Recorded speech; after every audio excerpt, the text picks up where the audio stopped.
All right, so this is the next session of Monster Hunters. This session's going to be titled Trouble in the Redlands.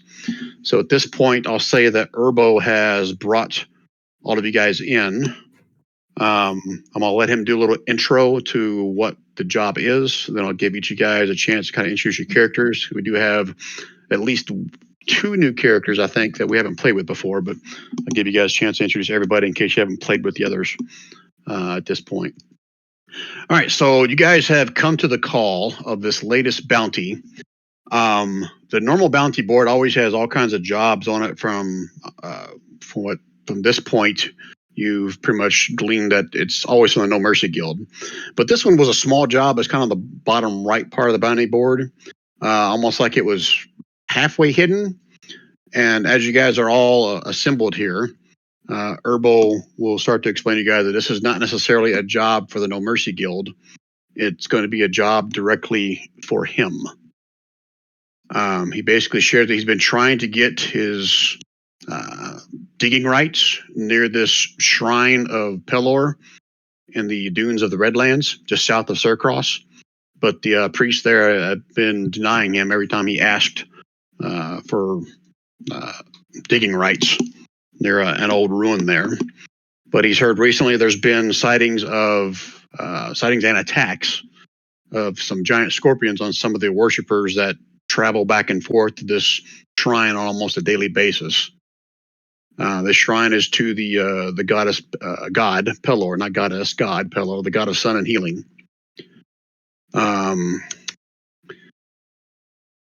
I keep denying his requests. Recently, there have been attacks by giant scorpions on small caravans traveling to and from the shrine. The scorpions seem to avoid contact with any decent-sized force, instead choosing to intelligently pick the small and weak for their prey.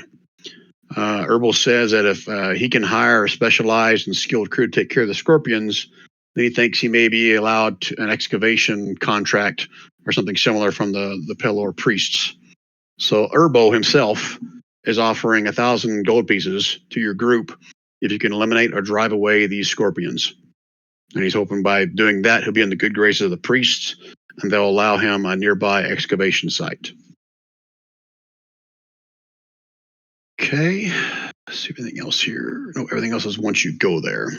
Urbo, as I recall, I think I showed it last time. He has a small collection of things that he sells to mercenaries on these jobs. Doesn't give them away because he's got to make money as well. But one second while I look in here about what exactly it was he had to sell. I put that in here somewhere.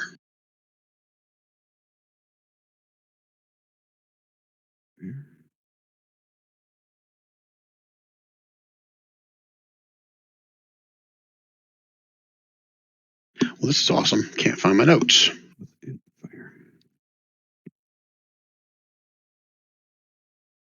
Where did I put it? Well, obviously, healing potions. That's going to be an obvious thing here. Oh, it was going to be the potions of water breathing for the other one. That's what it was.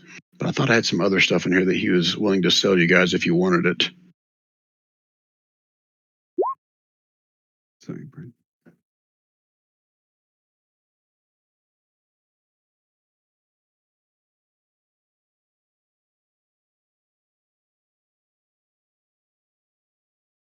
It's not there. So if there's something you guys want to buy, I'll look at his it's in his character sheet. That's where I put it.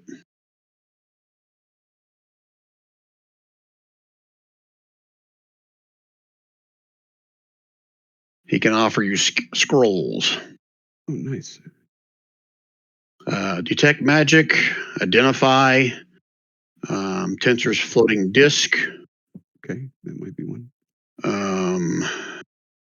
Enlarge, reduce, knock, levitate, scroll of dispel magic, a scroll of remove curse. That's it as far as scrolls that he has, and he's willing to sell the group. Enlarge, reduce, knock, and dispel magic.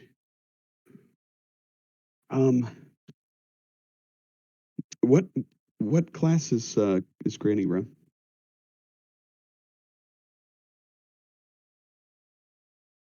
Granny a wizard? Rob, are you on mute? Fucking, why are you guys not hearing me? Losers. She's a sorcerer, Clockwork Soul. Oh, okay. Brian, Conch would be interested in some of those spells. I don't know if they're all just for sale or how much they are. I guess it kind of depends. They're going to range. The level 2 and 3 is considered uncommon. The cantrips in level 1 are considered common. That's going to be the difference in price, basically. So which one were you interested in? I'm trying to think. He already has that one. No, I'm just saying that he had identify was one of the choices. No, Neo has identify as a spell. Gotcha. I have that as a ritual. I was just looking at adding the so ones that he was saying that I didn't have. So I didn't add like levitate and shit like that. I think dispel magic and knock would be good ones potentially, Brian. Okay, those are both.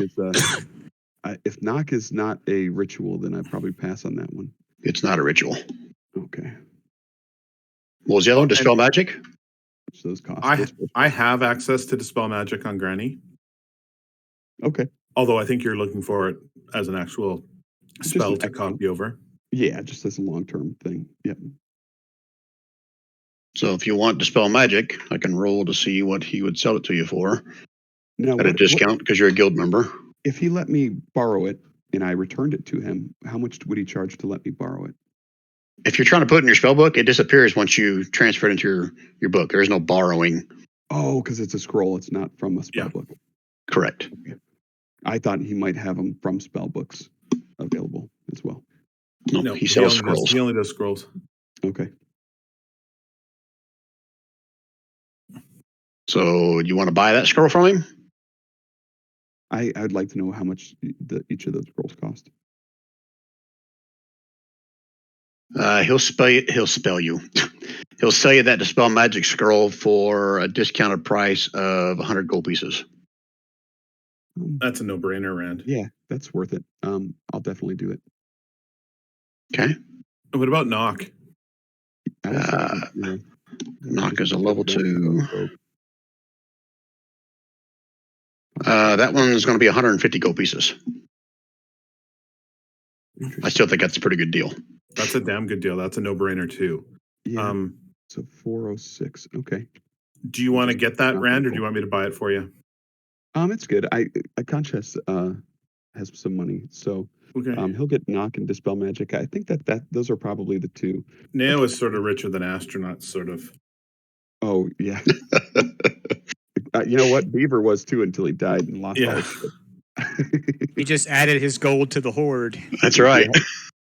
Yeah. And so, what were did we get all five of the options that you mentioned? Was there another one, or was that levitate? I think was one. Oh, levitate. Detect magic, identify, Tensor's floating disc, knock, levitate, dispel magic, and remove curse. That was the other one. Oh, remove curse is the other one that would probably be a good one to just have. Yeah, that's what I was thinking. So how much for remove curse? Because we can get remove curse if it's not something you can copy, then it's something that we can have in our back pocket for when we get cursed on this particular one. Spell? Let me look. I don't remember if it is. It might not be.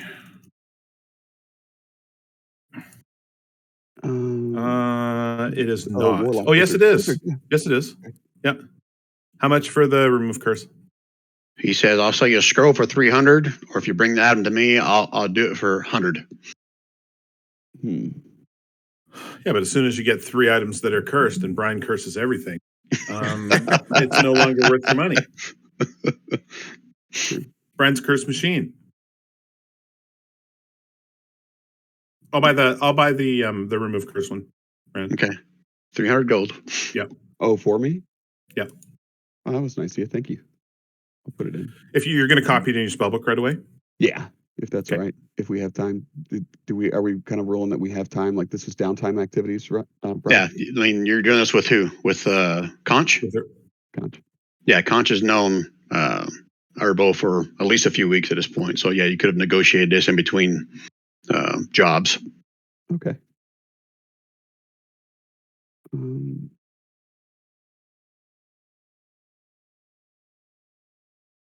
all right, cool. Well, I think remove curses is a good one. You don't have to have prepared for the day until like you need it the next morning. You know what I mean? Do you have to, in order to use something as a ritual, do you have to have it prepared? No, if it's a ritual, you can just cast it. It takes 10 Cool. minutes. If you're a wizard, you can. If you're a wizard. Yeah. Yeah. If you aren't if you're not a wizard, you pretty much everybody else has to have it prepared. Like a bard would have to know it, a cleric would have to prepare it. Yeah. I've had like so many clerics who keep ceremony prepared just in case like we come across two people that need to get married or something. And that's just so stupid of me because it has never once happened. But I just think like how shitty would it be if I was a cleric that like couldn't do something like that?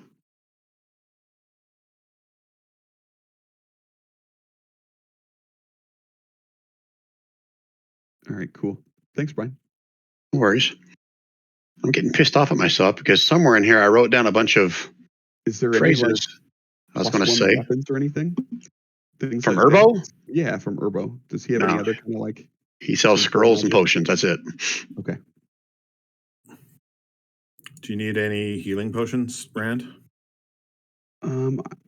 I have one and two, and then but Conch also has that ring of cure wounds, so Right. I think we're good. Because Nao can do cure wounds as well, but she doesn't have a lot of mana points because she's on third caster, and we don't have a dedicated healer in this group. You're half caster, right? Artificer. I can lay on hands, but I wouldn't necessarily call me a dedicated healer. You're a Yeah, level 2 or a level 1, Pally? Level 2. Okay. Yeah, yours. That's 10. That's 10 casts of get up off the ground. Yeah, that's I'm don't such a dumbass. that's don't heal us for 10 points. That's that's bring somebody up for 1 point. Yep. 10 times. Hey, you know where my notes are, guys? Yep. Right here in this thing, it says Herbal Study. It's right there in this thing called Herbal Study. That's the last place I looked. Oh, that's weird.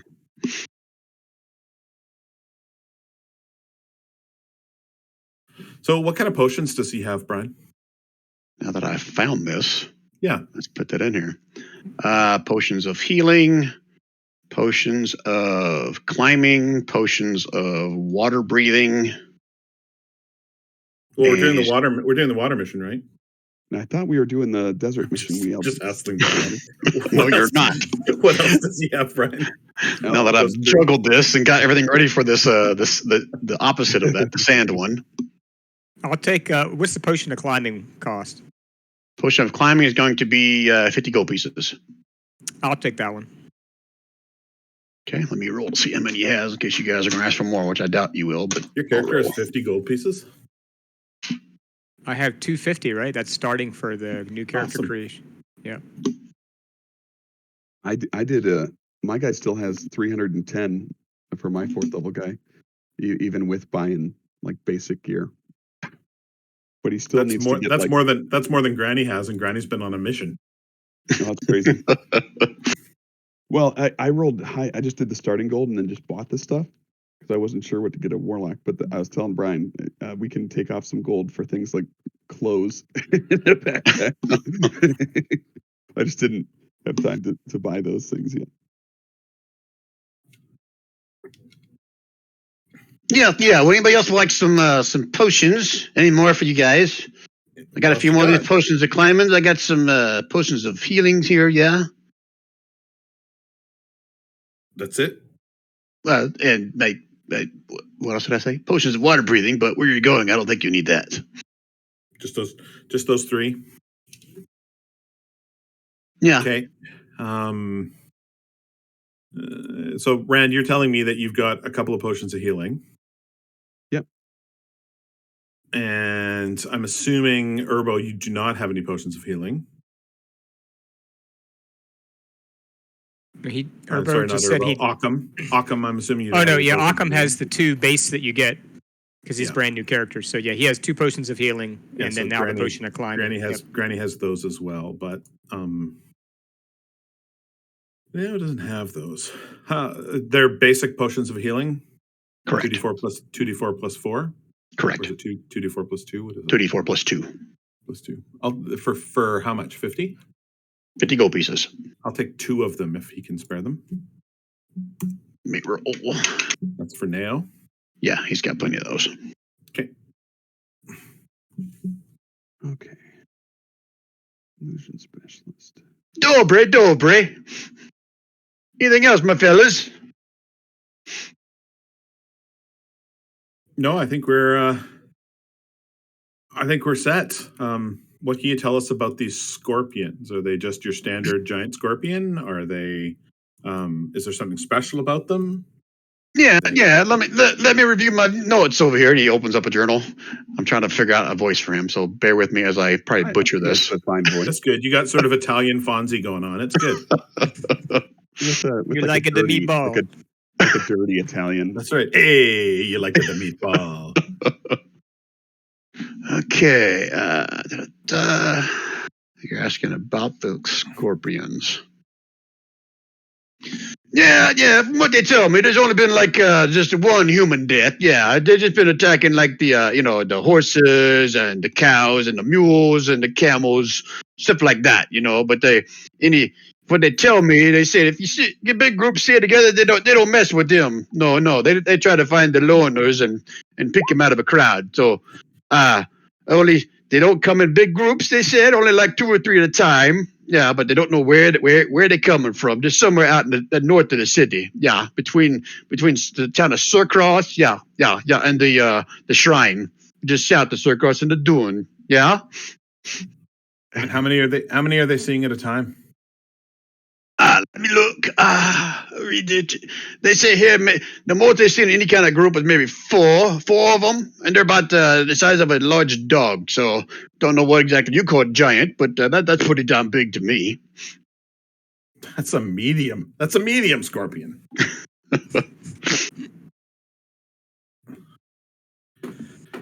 All right.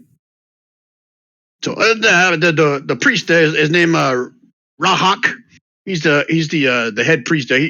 He knows that I've been trying to get in there, and I put word out that I was going to try to help him with this. So trying to put in the good words for Herbo. Yes. Yes. Good. You do good job. I give you something extra, maybe. I mean, 1,000 gold is 1,000 gold, right? That's a pretty price bounty, if I do say myself. We must run the scorpions off though and make sure that they're all gone. Is that correct? That's correct. They want them either dead or to make sure that they don't come back. Interesting. Okay. These scorpions, will they rock us like a hurricane? What's this you mean? This rock them like a hurricane? I never heard of hurricane scorpions before. I knew some scorpions once that could rock you like a hurricane. Just asking. I don't know. Maybe you can find that out and let me know. Oh, there won't be enough left of them to ask them questions when I'm done with them. Dobre. That will do good. All right, Dobre. Anything else? I don't know. You got more questions for me? You ready to go kick some scorpion ass? Well, like I say, I mean, you said that they were scorpions. They're about the size of a dog, but you didn't really answer whether or not they were, sort of, if there's anything, if they're just sort of run-of-the-mill giant scorpions, or if there's sort of an attack that they can do that has been witnessed that is more than just sort of the pinchy pinch or the taily poke. Yeah, let me read. Go to the journal again. Says here, scorpion. They sting. They pinch. They hide in the sand. They're not. They're. I think they're pretty quick. I gotta look it up. I'm waiting. Meta-wise, I think they move like 40 feet. What was that question? I'm sorry. I was waiting for him to say shoots fireballs. They piss vinegar and shoot fireballs. Yes, that's what they do. Massive scorpions. Yes. Now, I think scorpions are pretty common for the dune areas, but maybe not this big and not this close to the shrine. Never ever. Okay. Perhaps when you get to the shrine, you can ask Rock for more information that I do not have here in my notes. Okay. Anything else, my boys? Nope. Okay then. Dobre. You get going. You let me know when you get back. All right. So if you guys are ready to go, I don't know if you guys even care where Surcross is. You just want to hand wave it that you guys get there. It's going to be a several days travel. Urbo will give you use of his wagon since this is not a No Mercy Guild job. And he'll have a mule that can pull the wagon as well, and tells you guys to be very careful with his mule. He's quite fond of this one. Mule number 3, number 4. What are we talking about here?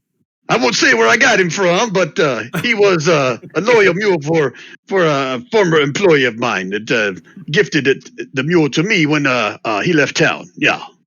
Several days there, several days back, and we're only getting 1,000 gold for this. Dude, I could sell myself on the streets for more than 1,000 gold in 6 days. Well, to each his own. If you want to go sell your body to the people of the street, you go do that. But I'm not into that kind of business. 1,000 gold. All right. So Let's make it so. That would be like 200 today. Are you speaking for Granny there? What are you doing there? That wasn't me. Oh, was it you? Nope. I thought it was Rand doing the voice. That good. That was Rand. That wasn't me. Okay. All right. So you guys are going to head over to Surcross. Is like a small little trade town, kind of between the borders of Thesk and Thay. And just south of there is this shrine of Paylor within the natural border area. The sand dune desert portion is kind of like a natural border between Thesk and Thay. And this little tiny shrine is located in those dunes south of that town. The small border town, not much there. You can check in if you want with the local, militia of only like 5 people is all it is. It's more like just a border town.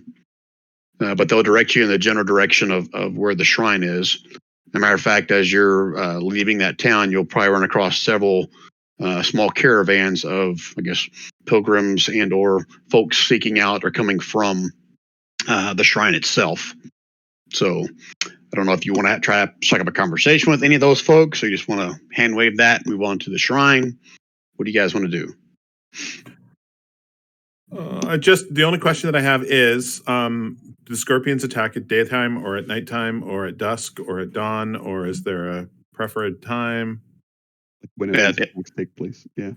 Yeah, if you're asking like the people that are on the trail or the the militia in that northern town, the Surcross, they'll tell you that most of the folks that travel this trail don't travel at night for obvious reasons. So the only attacks they are aware of has been during the day.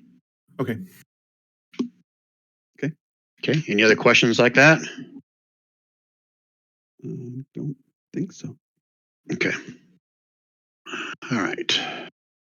So as you guys are taking the trail, again, you pass by several caravans of several wagons, several people. Since word's gotten out, most people travel in larger packs now. Just like Urbo told you, the attacks have been either on stragglers that kind of fall behind or move out in front of the caravans. As long as they're in large groups, the scorpions can kind of give them their don't impede their path. Matter of fact, I think as you guys are taking this trail down there, it's going to be a several-hour trek from some Surcross to the shrine itself. I'm not going to make you do a perception roll. I mean, you can see off in the distance like an occasional one of these scorpions kind of up on a hill and then disappear behind the ridge. Like they're just kind of keeping a watch on those that are on the trail heading north and south. That's some pretty damn smart scorpions. I mean, as far as what? What do you mean by that?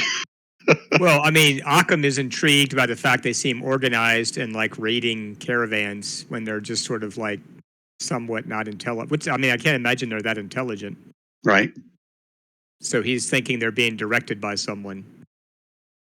Okay. Are you sharing that? Or you just speaking in your mind? Yeah, I'll kind of lean over to I don't know who I'm writing next to. Maybe Conch. I'll be like, so these scorpions, they does it make sense to you that they would be like raiding a caravan or like shadowing us over here on the ridge line, watching the trail for the weakest link? Doesn't that seem like kind of advanced thinking for a bunch of scorpions? In the sea, I would say that the fish tend to swim in groups. So it kind of makes sense to me that these land animals would do the same. Isn't that how it works? Scorpions hunt prey, true. Just seems a bit on the organized side to me. Time will tell. Scorpions aren't really sharers, though, are they? Yeah, exactly. That's part of my point, isn't it? Yeah. We'll see. Are we just from a meta perspective? Are we on our way to meet somebody, or are we on our way to the area where we might see some scorpions? Well, right now. I've got you on the path between Surcross, a little trading town, heading south to the actual shrine. Okay, let's keep going. And the shrine is where the priest was that Urbo told you to talk with. Maybe he had more details and what he had in his notes. Yeah, we got to check in with him anyway, so Urbo gets credit for all the work we're going to do, right? Yeah. Okay. Yeah, makes sense. Okay. So no more questions or anything of either the merchants not the merchants, the pilgrims going back and forth or in the town. Otherwise, I'll skip right to where you guys are approaching the shrine. We're just gonna smile and wave as we go past. Okay. Granny Vito's just gonna do a nice smile. Ask them if they want some cookies, but she doesn't have cookies. Cookies? Yes, I want some cookies. Okay, there's cookies back there. Go. Yeah, if you find some, bring me some too. Yeah, if you find that's right, exactly. You want some cookies? Yeah, okay, get me some. Back in Surcross, yes, I'll go up there. Yes, I'll get their cookies. All right, so as you guys pass over another ridge, you guys can see in a small little valley of this dune, there's like an oasis. In this oasis, you can see it looks like it used to be some kind of a stone building. It's mostly in ruin, but there is a small little keep/tower kind of in the middle of this little pond in the middle of the oasis. And the top of this little tower has like a glass dome over the top of it. And the tower and the glass itself seem like it's immaculate. You would expect to be kind of covered in dust like everything else has been in this on this trek so far. And there are a couple small little, I guess, buildings along one of the, I guess, shores or edges of the pond, pretty close to that little tower as well. And as you guys get closer, you can see there is quite a few wagons that kind of parked up along the outside of this ruined portion of it. And there's a pretty long line of people kind of lined up, wading into the water, going towards that little keep that's in the center of that little pond as well. So as you guys approach even further, there's going to be a couple of robe figures wearing a crest. I think Urbo told you what this shrine was to, what god it was, right? Paylor. Yeah, right. So they're going to have the Paylor symbol on the robes of the I think Paylor is like a smiling face and like a sun gold emblem, as I recall. I just see it as the yellow smiley face from the t-shirt. Yeah, that's what they got. Yeah. Is it the And they approach you guys and basically start to kind of help you unpack. They're assuming you're there just to try to receive a blessing from the Shrine of Paylor as well. So they're not really going to start any conversation other than kind of help you with your wagon and tell you where to park and kind of point you to the end of the line of where you need to go. So what do you guys want to do at this point? Well, is there a lot of people in the front of the line? Right now, let me roll for it because I didn't roll it ahead of time. Looks like there's probably about 30 people in the line. Yeah, we're cutting. You're going to cut in the line? I don't wait in lines. This is important business we're on. And as you start to kind of mosey your way in front of the line, you can see there are several people like carrying like sick people. There's some people like in carts. So there starts to be a little bit of cursing coming your way. Like, oh, what do you think you're doing? Just get in line with the rest of us. You don't look like you even need any help. What makes you think you're so special? Oh, Cosby voice. We're not here for the blessings.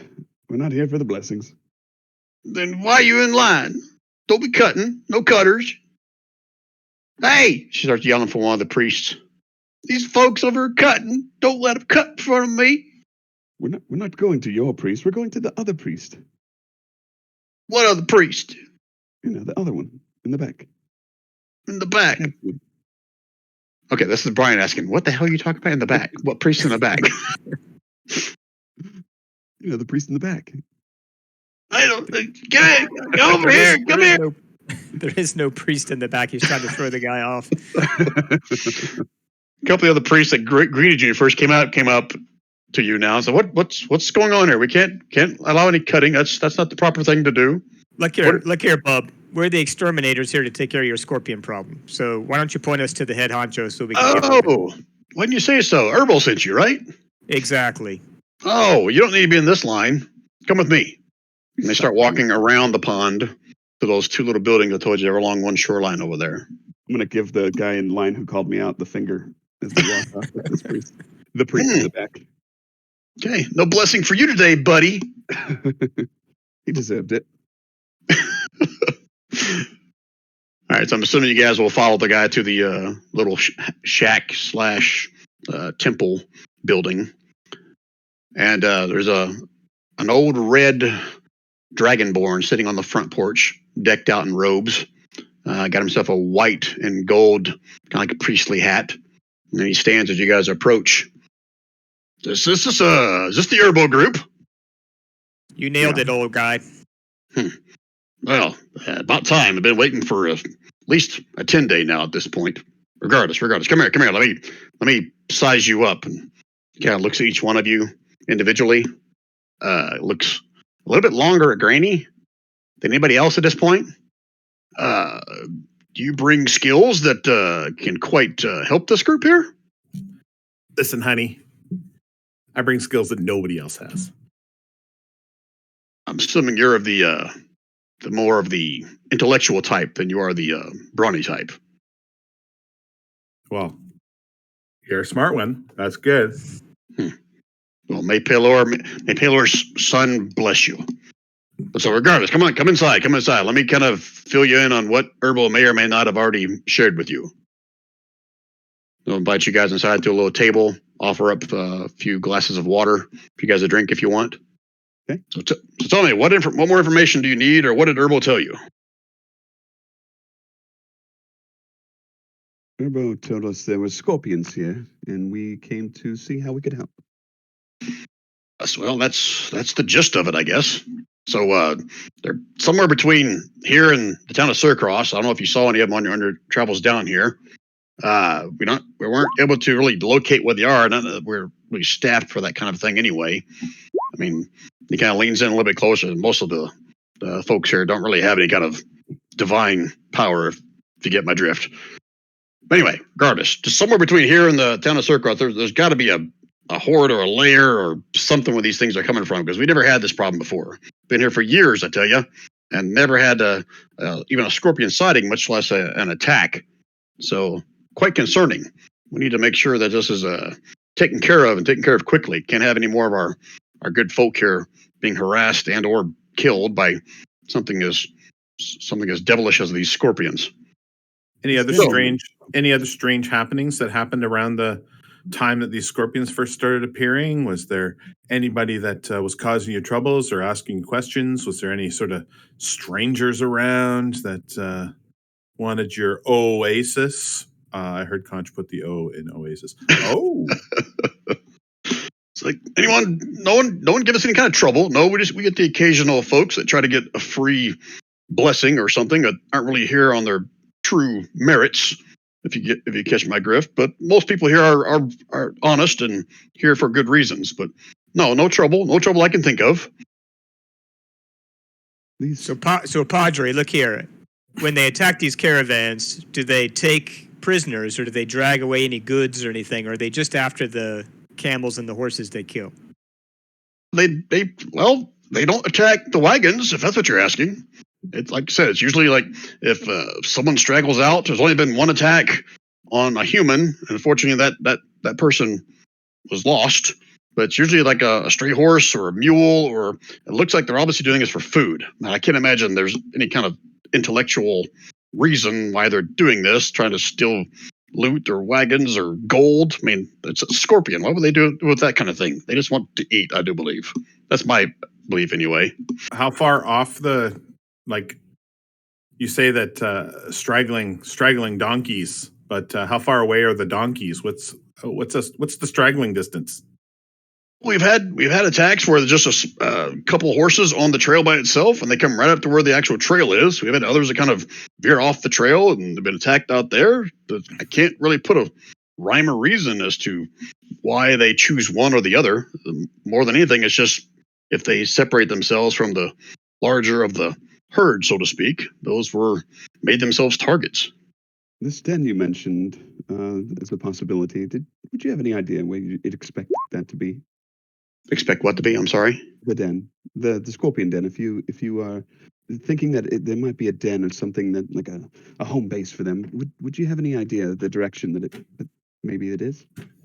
That's what I was kind of hoping that you guys are doing for us. I don't have the skill set to track down nor the time to try to figure out where their lair is. I think that's what we're trying to isolate by asking you these questions. I think that we're trying to determine approximately how far away from here this is occurring and in which direction it seems to be occurring most. If I were to guess or surmise, I'd say majority of the attacks that we've heard about are roughly about halfway between here and Circros. Some a little bit further south, some a little bit further north. All right.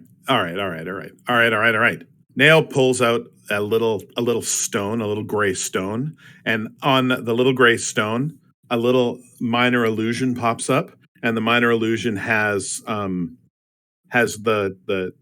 altar, the tower, the Paylor shrine, and then it has a ways away. It shows the Circros city, and then she says to him, "Okay, let's plot on the map where these things have occurred. Tell me where they've occurred. Point to it, and we'll light it up. And every time he points to a spot, I'm going to light it up with a little star of light on the little minor illusion, so that we can get a little map of where all of the attacks have taken place. Because I think this, Rand, is where you were going, so that we can then use the Batman's skills to be able to figure out that it's halfway between Metropolis and Gotham, and it's in the underwater ducts." All right, so let me help you out here. So, Rahak tells you that he hasn't personally been in any of the attacks. All he knows is what the folks have told him. Meta-wise, you guys have to make some survival checks to see if you can find some tracks and or something like that to figure out where they're originating, where they're coming from. So you're telling me that he cared so little that he didn't even ask where it happened? His duties he was here like, at the shrine. He was like, okay, you got attacked by scorpions. No, don't tell me where it was. Don't tell me where it was. I'm just happy knowing that you got attacked by scorpions. Yep. All right. You're a good leader. Yes, I try to be. Thank you. But where was the most recent attack? Could you even know that, so we can at least have a place to start looking for these things, trying to track them down? Sure. The most recent attack was 1.2 miles to the north, 0.38 miles to the northeast, right next to this little rock that sticks up. Looks kind of like a tortoise face. Yeah, right there. That's where it was. The tortoise face rock. Got it. We're heading there right now. Why didn't you mark that location on the illusion map? I did. That's the first place I pointed to. You did not. Right there, I tell you, that's exactly where the lair is. If you go there, you're sure to find it. Where the lair is.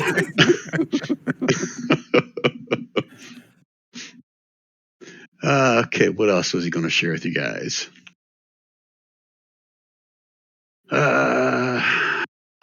Rohak tells you that he doesn't have anything extra to offer you guys for your services. He assumes Urbo is taking care of that, but he will offer to say a prayer on your behalf to Paylor to see if she may bless you if you are successful at driving away and or killing these scorpions. How about if we get if we fail 3 death saves? Can they bring our bodies back to the shrine and bring us back to life? You bring a body here, I will definitely do my best. Oh, Paylor, well, do you Fair have enough. Paylor's will is Paylor's will. do you Fair have enough. any spell that will protect us from poison at all? I don't think he has protection from poison, but let me look. Yeah, I guess we are lacking in that department. Well, that's what I was hoping Urbo was going to have, but he didn't have any potions of that. Just stupid water breathing stuff that was totally useless to us. What an idiot. But next adventure, when we go to the ocean, he'll have the He'll have potion the of poison poison ones, but no resistance. water Yeah. stuff.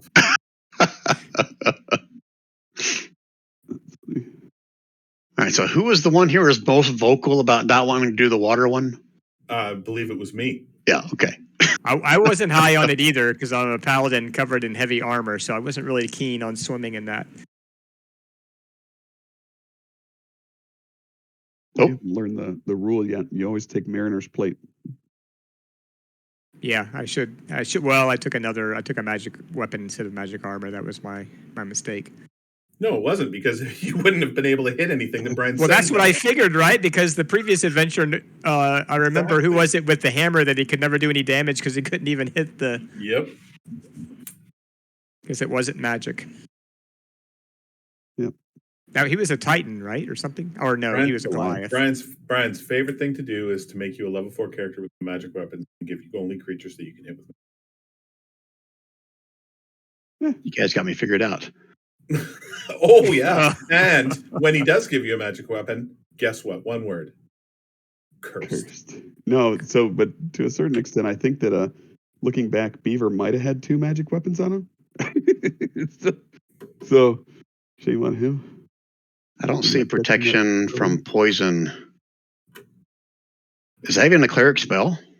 I don't know. There is a poison, but I don't know. I don't know my spells well enough to know what. Yeah, it's detect It could just be a poison. cure. Yeah, it could just be a detect one. Yeah, to detect.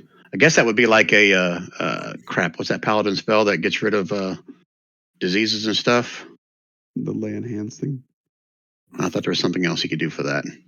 He can use 5 points of lay on hands to cure poison or something. Well, if he was a paladin, he could. Yeah. I mean, Occam can do that. I guess it'd be lesser restoration, wouldn't it? There is a Poison? protection. There is a protection from poison spell. It is a cleric level 2 spell, Okay. and it's Beyond from, his and it's abilities. basic and it's basic rules. So it's in the player's handbook. Oh, there it is. Protection from poison. Okay, so sure, I'll say he has that available. Lasts for 1 hour.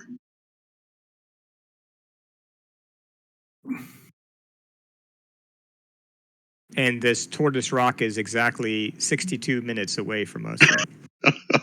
Well, it depends on how long your legs are. For some folks, it's like 40 minutes. Other folks, it's maybe 47 minutes. Protection from poison isn't really protection from. It's really it cures you of. If you're poisoned already. Yeah. But I can do that with lay on hands at least twice, I guess. 5 points each. I think we'll do it. Okay. Anything else? You want to try to get out of Vrohawk at this point? Yeah. No, he's been very helpful though. I'll just hurry back now. May Paylor's son bless you. By the light of Paylor. Be watchful against evil. Be ever watchful. Tortoise Rock. Next stop. Tortoise Rock. Okay. All right. So here's what I want. I do have a map for this one, I think. Let's see. Did I set this one up?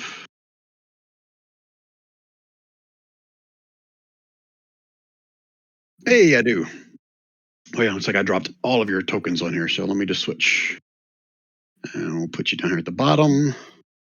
Since you're heading north. Caden, you look very menacing. What'd you say, bro? Caden, you look very menacing. Just gotta look at you. Your icon is very menacing. I like that one. Kind of Darth Vader's he's going to turn on us. Dr. Doom. I think it looks like Dr. Doom. You're right. It is very Dr. Doom-like with the hood. The hood. Yeah. Dark Caden. If you click on his character sheet, you can see the bigger picture, I think. All right, so I need you guys to tell me how you're tracking Footprints. What are you Why doing? don't you just ping on the map, Brian, exactly where the scorpions are? Right here. Right here. Okay, so we're looking in those. Here. We're looking in your ping locations. And there's one in Conscious pocket. Very specifically. Oh, But it's the just a footprint. tiny one. It's just a friendly. It's just a friendly tiny one. It's an egg. All right, I will not look for footprints, and I will defer to someone else. Is anyone else good at looking for footprints by any chance? I live in the sea. That's not footprints in the sea. Understand, I hope. I think Occam he's proficient in survival. I guess he could give it a whirl. But he doesn't have much of a wisdom bonus, though. I've got a +5 in nature. I've only got +2 in survival, so if somebody else has better, go for it. No, I definitely have zeros in survival if he's going to make us roll survival. Yeah, so when you find a scorpion, you can use your nature check, see if you can tell if it's a boy or a girl. After you kill it. No, before. Well, what do I know about scorpions? Oh, you're about to get real intimate with them, I think. What do I know? What secrets? Oh, what snap. secrets does this character know about scorpions? What kind of stuff do I need to worry about? Pinching and stinging. Thanks, Brian. You're very helpful. Okay, so you're almost as helpful as that jerky cleric that we just talked to. Oh, wait, same guy. That's just Brian. All right, that's a 19 survival. That's very good. Right, it is. All right, so here's an important question for you, Occam. Is it Occam or Occam? How do you say his name? It's Occam, like Occam's razor. Oh, yeah, I completely forgot that when we first started. We do little introductions here for everybody. So let's do that real quick. Has everyone here played with or know Conch? I know Conch. I don't think I played with Conch before. Okay, so let's just introduce everybody. So let's start with Conch. So Rand, go ahead and describe what Conch looks like or anything else you want to share about him. Oh, wait, maybe I did now. I can't remember. I've forgotten. Conch is a sea elf wizard who uses weapons. And he has a very elaborate backstory of the life in the sea that he came from. But I'd rather not tell it because it seems like the more time I spend on it, he will die a horrible death. Okay, that's all you want to share about Conch? Yeah, he specializes more in transmutation. He'll tell you in the ability to kind of like, whether it's levitate or blink or, speed things up or slow things down. That's kind of his area of expertise. Okay. All right, so let's go with the first new recruit, Caden. You can go ahead and introduce that character. Caden appears to be human. He doesn't talk much. He carries a longsword and a shield, and wears a black outfit in the sand because he's creepy like that. Is he wearing a red shirt?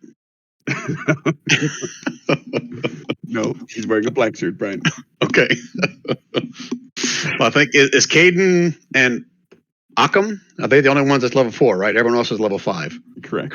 Okay, let's make sure I stick on my CR rating correct.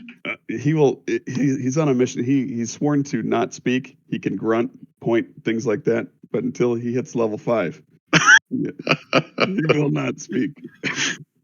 He's got a vow of silence until level 5 is what you're saying, right? Yeah. Okay. Until his expertise with his blade increases, he is currently quiet. Unless he's casting quietly. Okay. Anything else? Nope. Okay. All right. Next up, the other new recruit, Occam. Occam is a tall human, longsword, shield, and chainmail. He is pretty obviously a paladin, but you can't quite tell a paladin of what. His shield emblem is kind of a stylized raven that also looks somewhat like a woman wearing a robe. That's about all you can really tell from it. And he's kind of an asshole, but other than that, your typical paladin-looking guy.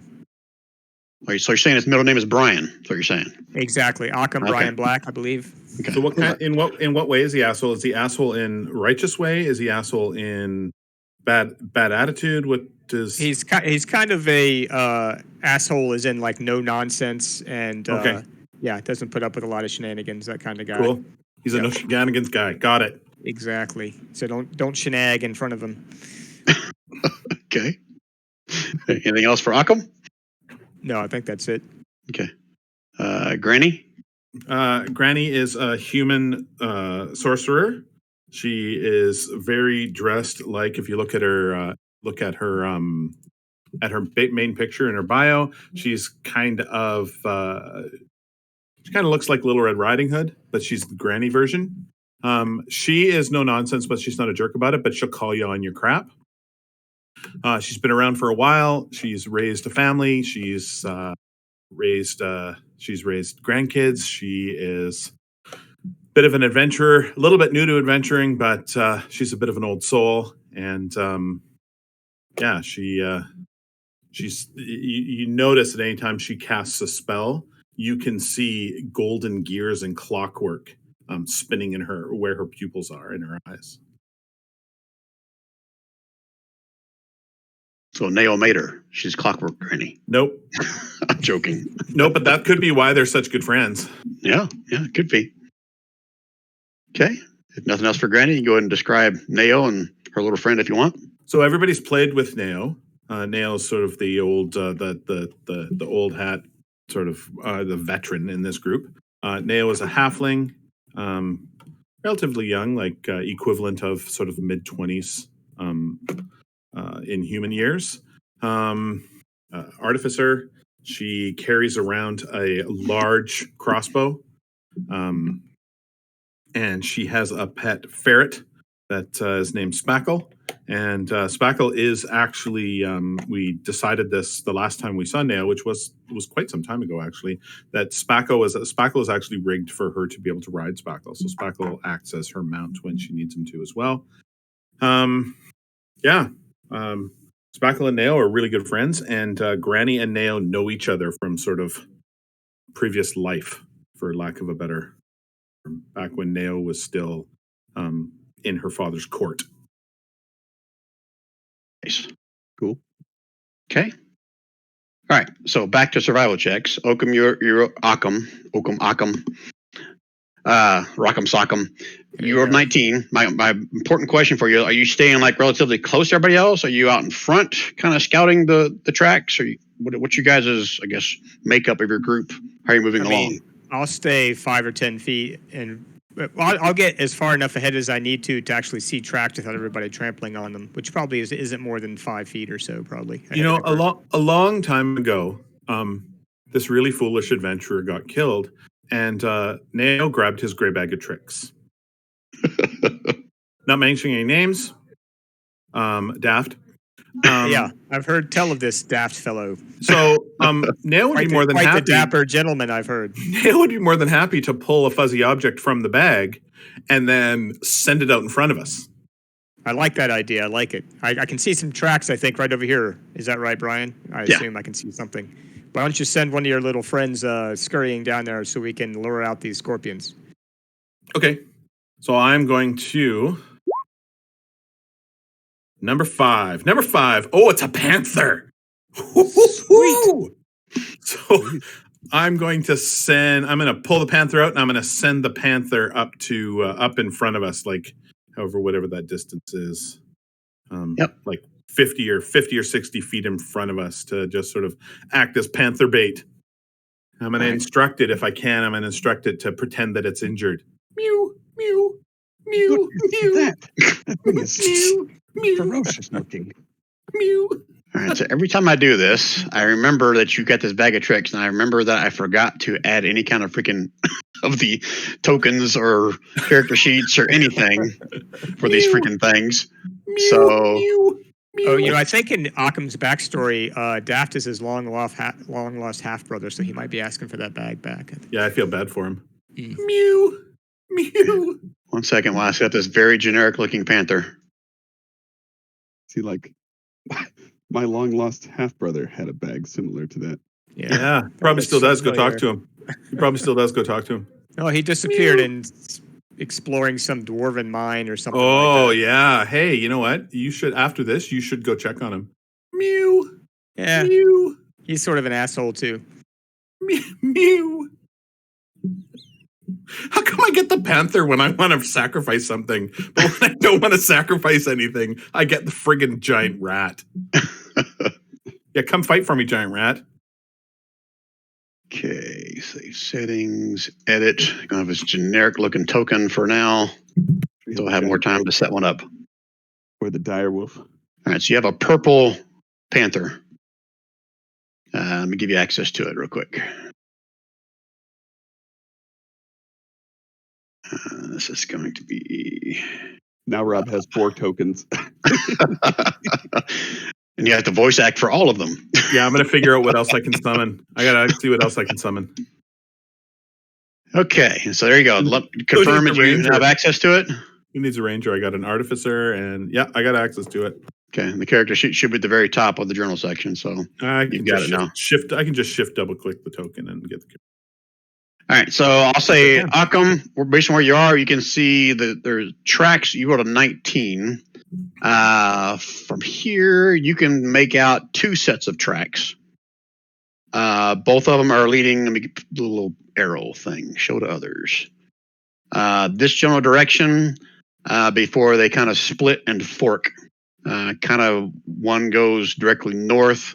One kind of travels more towards the northeast. About 20 feet, about as far as you can see the tracks without actually moving along that. So you see those tracks, right? You see them? They go up there and they split like a fork. So send your Panther north. See where those go. Panther's already gone north. Oh, by God, he has.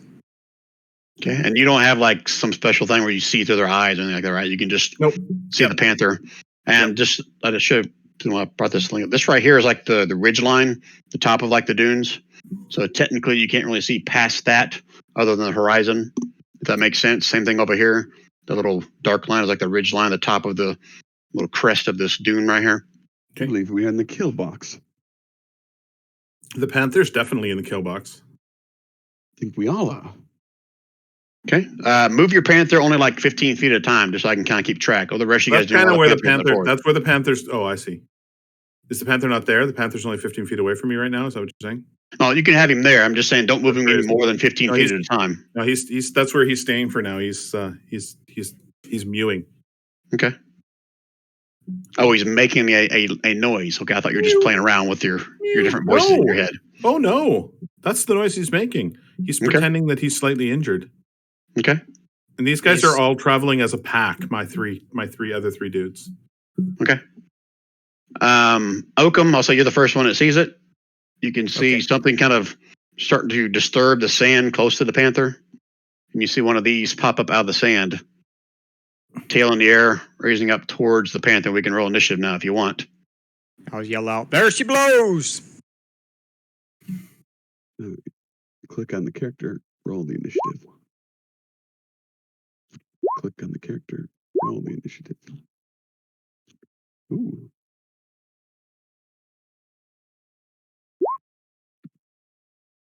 Caden's damn hood once again. Everybody in?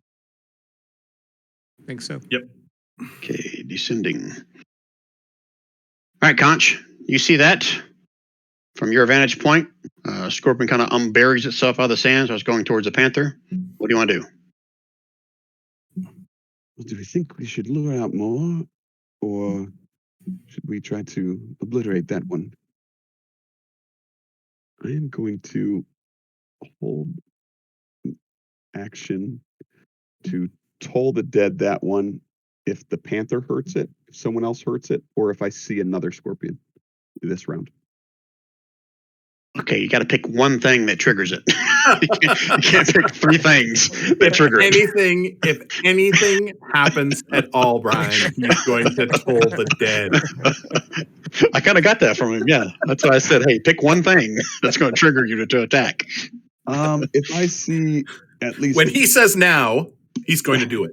Yes, perfect. That works. If at least one more Scorpion appears, I will toll the dead, the one nearest the Panther. Okay, so you're going to toll the dead this Scorpion if another one shows up. Correct. Okay.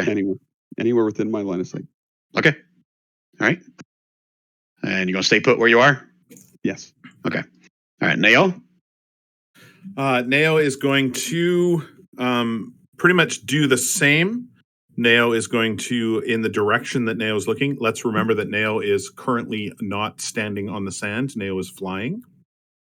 Neo is between 10 and 15 feet in the air. Is that high enough based on the scorpion that I'm looking at right now? That's high enough for her not to get pinched or stung.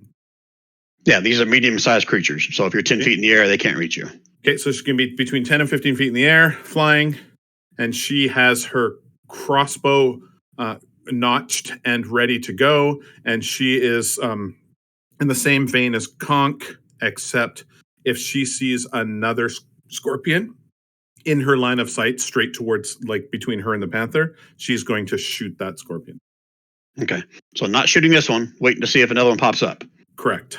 Okay, all right. Okay, and staying put where you are? Staying put where she is.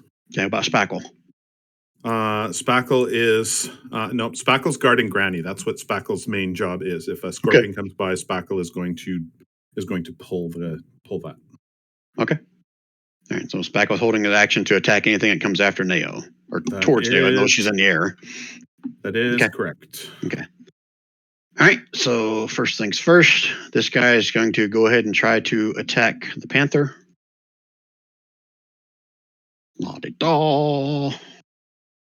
Claw! The claw! Oh, let's get it off GM Whisper, Brian. The claw! Yeah, and that hits. Okay, and is now grappled, which I think all it does is mean he can't move. I don't have advantage or anything, just can't move. He's going to try to get his other claw in there. And assuming that misses, it's going to raise up with its stinger. And that misses as well. Okay, so we got 1 hit, 3 damage, and it's grappled. Okay, but we're not done. But wait, there's more. You see, you're rising over the ridge. So you guys have had your actions ready. Can shoot this one if you want. It just appeared. So Conk, you're going to shoot the original one, right? Toll the dead. No, he said he was going to shoot anything that any other scorpion that showed up is what I heard. Well, I thought he said he was going to shoot the original scorpion. Well, he said a lot of things the first time. That's true. That's true. But that's why I clarify with him. He said he's going to shoot any other scorpion that shows up. All right. Yeah, and I should have been even more specific and waited till after it got hit, but that's okay. I will stick with what I think was the original and shoot and toll the dead on that one. Oh, you said you're going to shoot any new scorpion that shows up, so it's this one. Okay. The wisdom save? DC 15 wisdom save or take.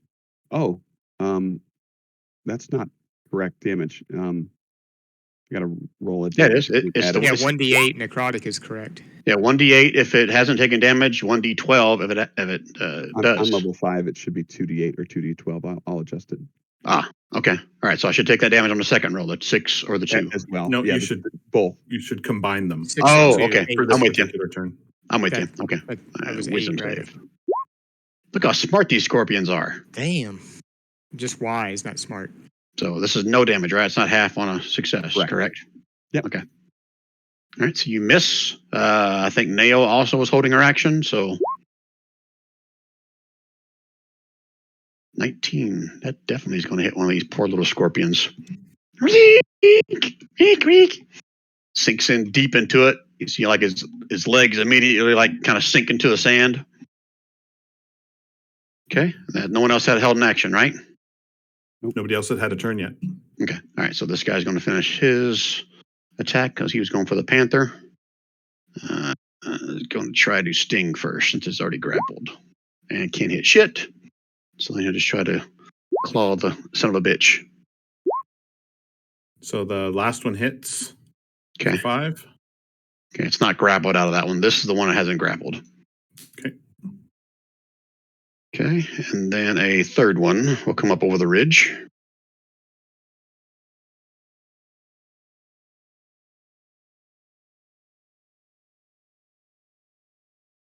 And the Panther was wearing the red shirt today, is what I'm seeing. That's why I sent the Panther out there. Claw. Wow, they can't hit shit. They really can't hit shit. And can't sting shit either. I don't like that you're using all of the good rolls on the Panther. Those are not my good rolls. What are you talking about? Jeez, I'm doing horrible. Okay, Occam. Scary. Occam is going to Eldritch Blast the one on the far left.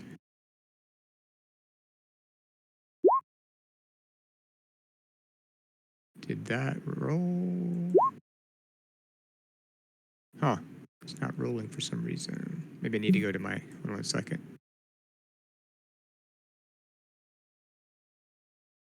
There we go. 17. On which one? The one on the far left Okay. 17 definitely hits it. Force damage. is 7. It's looking pretty bad. Parts of it look like they're about to break off, but it's still moving. Okay. I don't think I have any bonus actions I want to use at this time. Okay. Are you staying where you are? Or are you going to move? I'm staying where I am. I want to see what's going to happen here. Okay. Okay, Granny. Granny is going to cast Enlarge Reduce on Spackle, making wow. Spackle a large creature. Oh, wow. And that, I think, is all she's going to do, because Enlarge Reduce is a action spell, and I don't think she can do anything else. So that is her turn, and she is staying where she is, close to Neo and Spackle. Okay. Next up is a Panther. I'll let you decide what the Panther does. Panther is going to attack the one that is the most damaged. Yep, that'd be the one on the left. That you hit one for 11 damage. He did. Neo did, Okay. yeah. And it's going to bite. Wow. That was a pretty good bite. It was a pretty sad roll, though. Okay. It takes some damage. It is like got several legs broken. Its stinger's kind of twitching. It's sort of down. It's sort of down in the classic Halloween black cat pose, where its hind legs are up high and its tail sticking straight up in the air, and it's down on its front haunches, and it's just hissing at these three scorpions. And the scorpion on the right has a leg in like a claw or something. Yeah.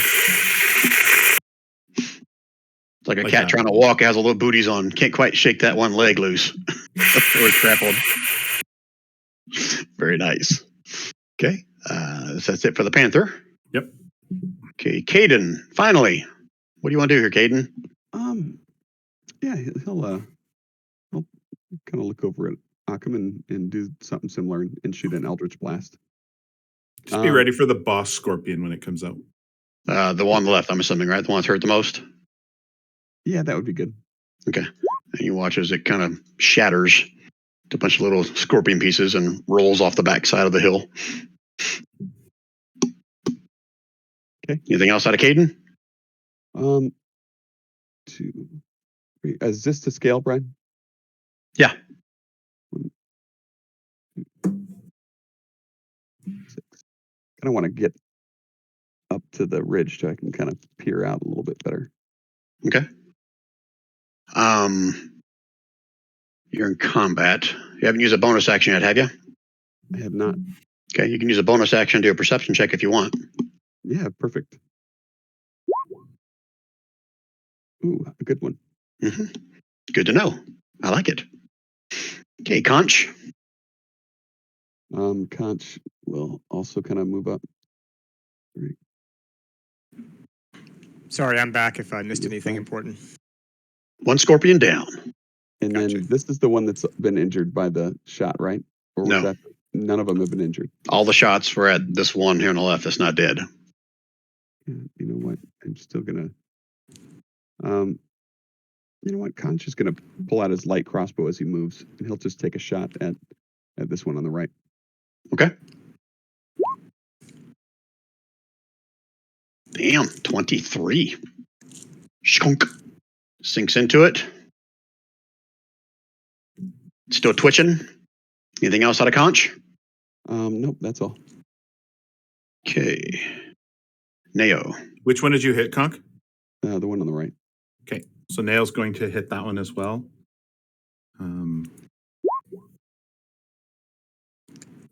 Or not. Does that hit or does that miss? 12. It's a glancing blow, so now you know. Okay. So it takes And half then- damage. Going to shoot with her second attack. 15. Just obliterates it, and the Panther is free. Anything else on Nail? Nope, that's Nail's turn. Okay. Spackle move on Nail's turn, or is it Spackle have its own? Oh, yeah, sorry, it is Spackle's turn. You're right. Thank you for Yep. that. Yep, my fault as well. Yeah, I always forget that I don't roll initiative for Spackles. Spackle has, I think, 40 feet of movement. That is correct. So Spackle's going to get closer, but Spackle's not going to go the whole way. Okay. 40. I don't have the grid turned on, so you can't do like the step thing. Yeah. Okay. So that's where Spackle is going, and Spackle is going to hold his action to swipe at a scorpion if a scorpion comes within range. Okay. Okay, so now the that scorpion's up. is my turn. Okay. All right, so I got to roll. No such thing as a will save, but he feels pretty brave. And he's going to try to get a hold of this Panther. Wow. This is horrible bad for us, dude. Horrible bad for you. I think it's horrible Yes. bad for me. No, it's not, dude. The law of averages says that that's the horrible bad for us. All right. Yeah, because when the sand gorgon appears, then he's going to be rolling 20. 20, 20, 20, 19, 18, 19, 20, 20, Look 20. at these rolls. All right. Yeah, it's going to stay there and hopefully get a meal because it's stupid. Conch. Give me a perception roll, Conch. Okay. Ooh, another good one. Yes, it is. Okay. Nail's 15 feet in the air if Nail could see that far. You can give me a perception roll with disadvantage. And I'm not great at perception, but hell, got to give it a try. Okay. 6 or 4, as the case may be. Okay, Akam, you're up next. What are you going to do? I am going to shoot, move, and communicate. I'm going to move here. Or move, shoot, and communicate, maybe. And Eldritch Blast, the one that's still left. And I'm going to yell at Spackle, get out of the way, you giant fucking weasel or whatever the hell you are. He's a ferret! All right, Eldritch Blast. Oh, not great. Hey, you're rolling like me now. No, really, you've passed it on. Oh, yeah, and I'm the stupid giant ferret. I said weasel. Sorry, very weasel. All right, so you're level 4, so that's probably it for you, isn't it? Or you got something else? I have bonus actions, but nothing that's really relevant here. Okay. I'll let you make a perception roll at the bonus action if you want.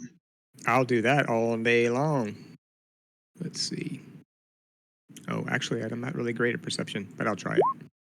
Oh, yeah. Good stuff. Nice to see that I'm not the only one that rolls like shit. My four was worse than yours. And my 4 was +2. Oh, yikes. I had 0 modifiers on my perception.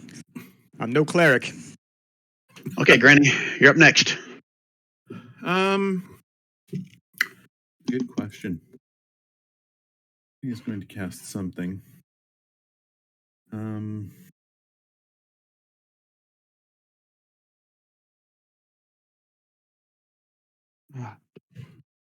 Could cast water breathing. That could come in handy. So Granny is going to, you know what? Granny is going to use Ray of Frost cantrip on the last surviving a-hole one.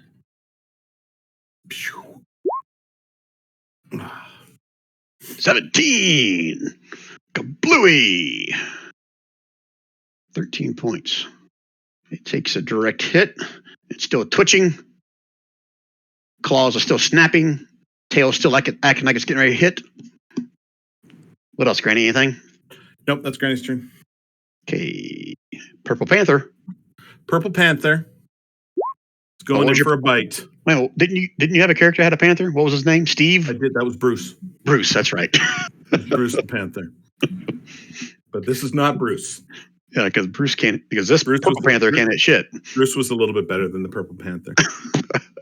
So the Panther is hurt a little bit, and so is really sort of still got its hind legs up, still paws down, still hit. Scared my own cat with that one. Got the classic stare off between cat and scorpion. That's right. Classic cat scorpion combo. Like he's got a paw in the air, like he's getting ready to smack it, but not quite, just kind of like faking, psyching. All right, Caden. All right. From here, Caden will try to take a shot at them. Pew pew. Really? Holy shit! There's your crit. Okay. Yeah, that barely hits, and just explodes in front of the panther like nothing left. Like you see, like legs and parts of a tail, and just a little bit of yellow goo that used to be its inside just explode all over and kind of roll down. Sand kind of sticks to it as it rolls down the hill like a snowball. And it's down. All right, top of the order. I'll give one last perception roll for Occam, Conch, and I'll give Nail one more at a disadvantage. Hey, what about Spackle? Can you see through Spackle? I'll ask Spackle to do one as well. No, but Spackle can see stuff. Spackle would. Right. Spackle's like a drug dog. Okay. Well, who rolled the 21? Because that'll probably answer it. That was Conch. Conch, you can see to the north of you a single scorpion running away, running straight north. He's going to tell the others. Stop him. Don't we want to follow where they go? I'm right. Oh, yeah, good point. I'm going to kind of like set my sights on it and tell everyone it's heading straight north.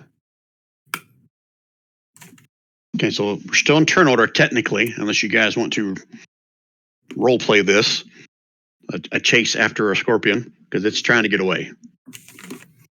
We want it to think it's going to get away, but we want to stay within sight of it.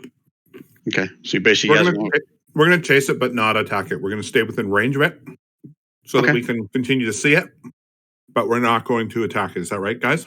Yeah, and we don't want it to think it's okay to just hide under a rock because we'll kill it. We won't kill it. We're just going to make it think we will kill it. Yeah. I'm going to yell mean things at it, too. All right, so do me a favor. In this general area, kind of just give me your format of how you guys are moving as a group. For the trap that's waiting for us. Well, I got to, figure out, the radius, and where the center of the origin is, and look up all your dex scores and your hit points. Are you having the Panther run out ahead? Send the giant weasel first. You can clear the minefield. Okay, so you guys going to stay in that close little group like that, right? Not when you say it like that, now I want to move away. Yeah, I'll stay where I am. No matter what I say, you guys are going to take it like a little bit paranoid. Oh, we're paranoid. Okay. All right. So how long do you have this Panther? I think it's until it's dead. Is that right, Nao? Correct. Yep. Or Granny? Who threw the Panther out? I forget. Nao did, and it's still dead. Okay. All right. So here's what I'm going to do. I'm going to copy you guys to a new map if you're just going to follow this thing, keep pace with it. The thing does move at 80 feet around when it's dashing. So I don't think all of you can move 80 feet. Pretty speedy. Can any of you guys move at that clip? Technically, the Panther could catch it if it wanted to. Okay. The Panther moves 50. Every now and then the Panther will Spackle moves 40 as well. Okay. Ooh, the Spackle grapple. That's why I enlarged him, Rand. So do you want Spackle and the Panther to kind of be out in front of you guys? You want them to stay with you and slow their pace to the rest of you guys? Oh, they can go up in front.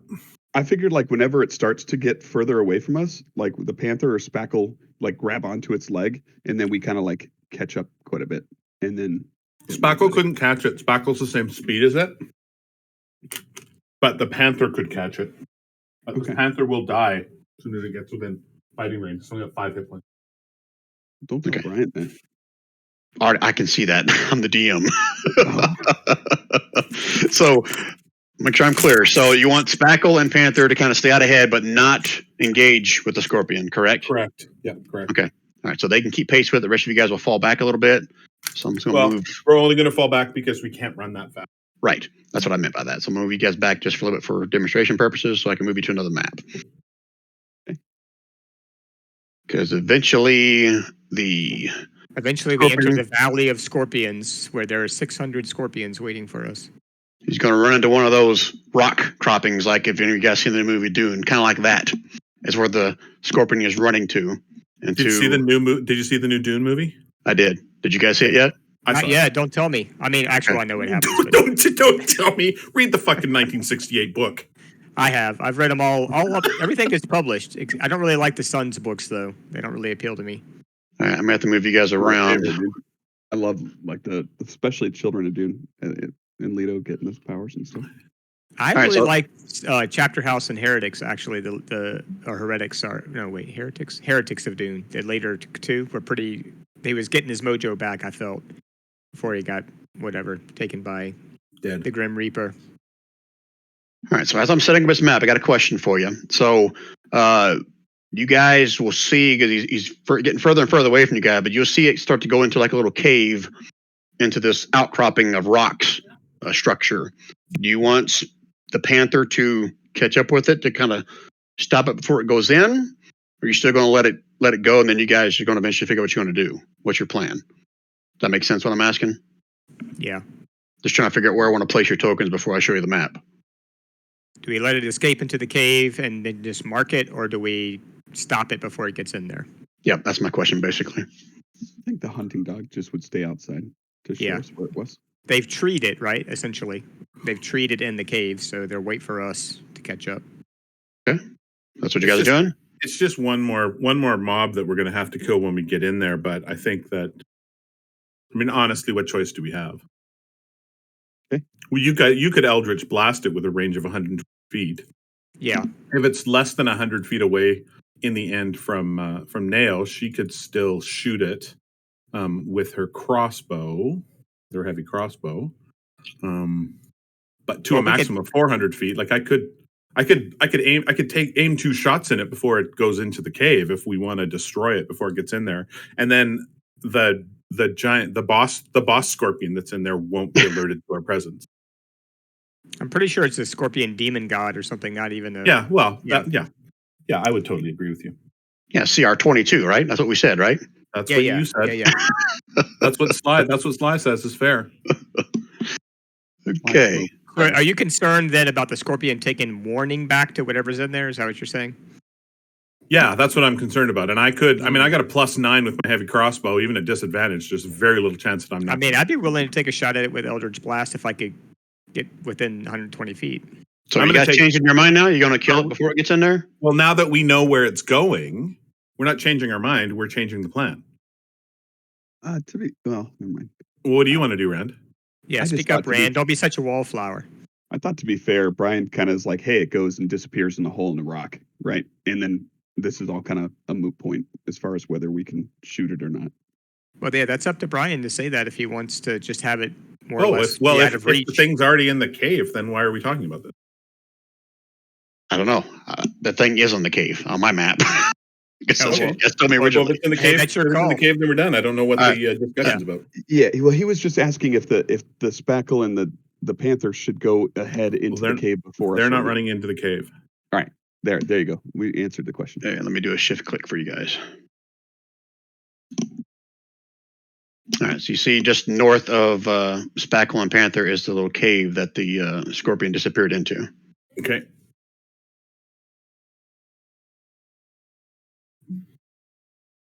All right, let's regroup and figure out what we're doing. I told you. I mean, these scorpions. A scorpion doesn't just run all that way for no reason, right? I mean, he's reporting back to somebody. These scorpions are organized. I'm telling you. Why would a scorpion run into a cave unless it was But how an far organized, did he unless run? it was an organized union scorpion? I totally agree with you. He could have totally leapt down a sand dune and buried himself in the sand. Yeah, that's to try to exactly hide. right. This scorpion is unionized. Yeah, something's wrong here. That's all I'm saying. Mark my words. I think Brian probably wants us to go into the cave. Yeah, I think that's the way that this is going. Just camp out here. We'll take a long rest. That'd be fun. So the Panther and Granny are the Panther's going to look at, Nail's going to say to the Panther, defend Granny. Okay. Okay. Who's going in?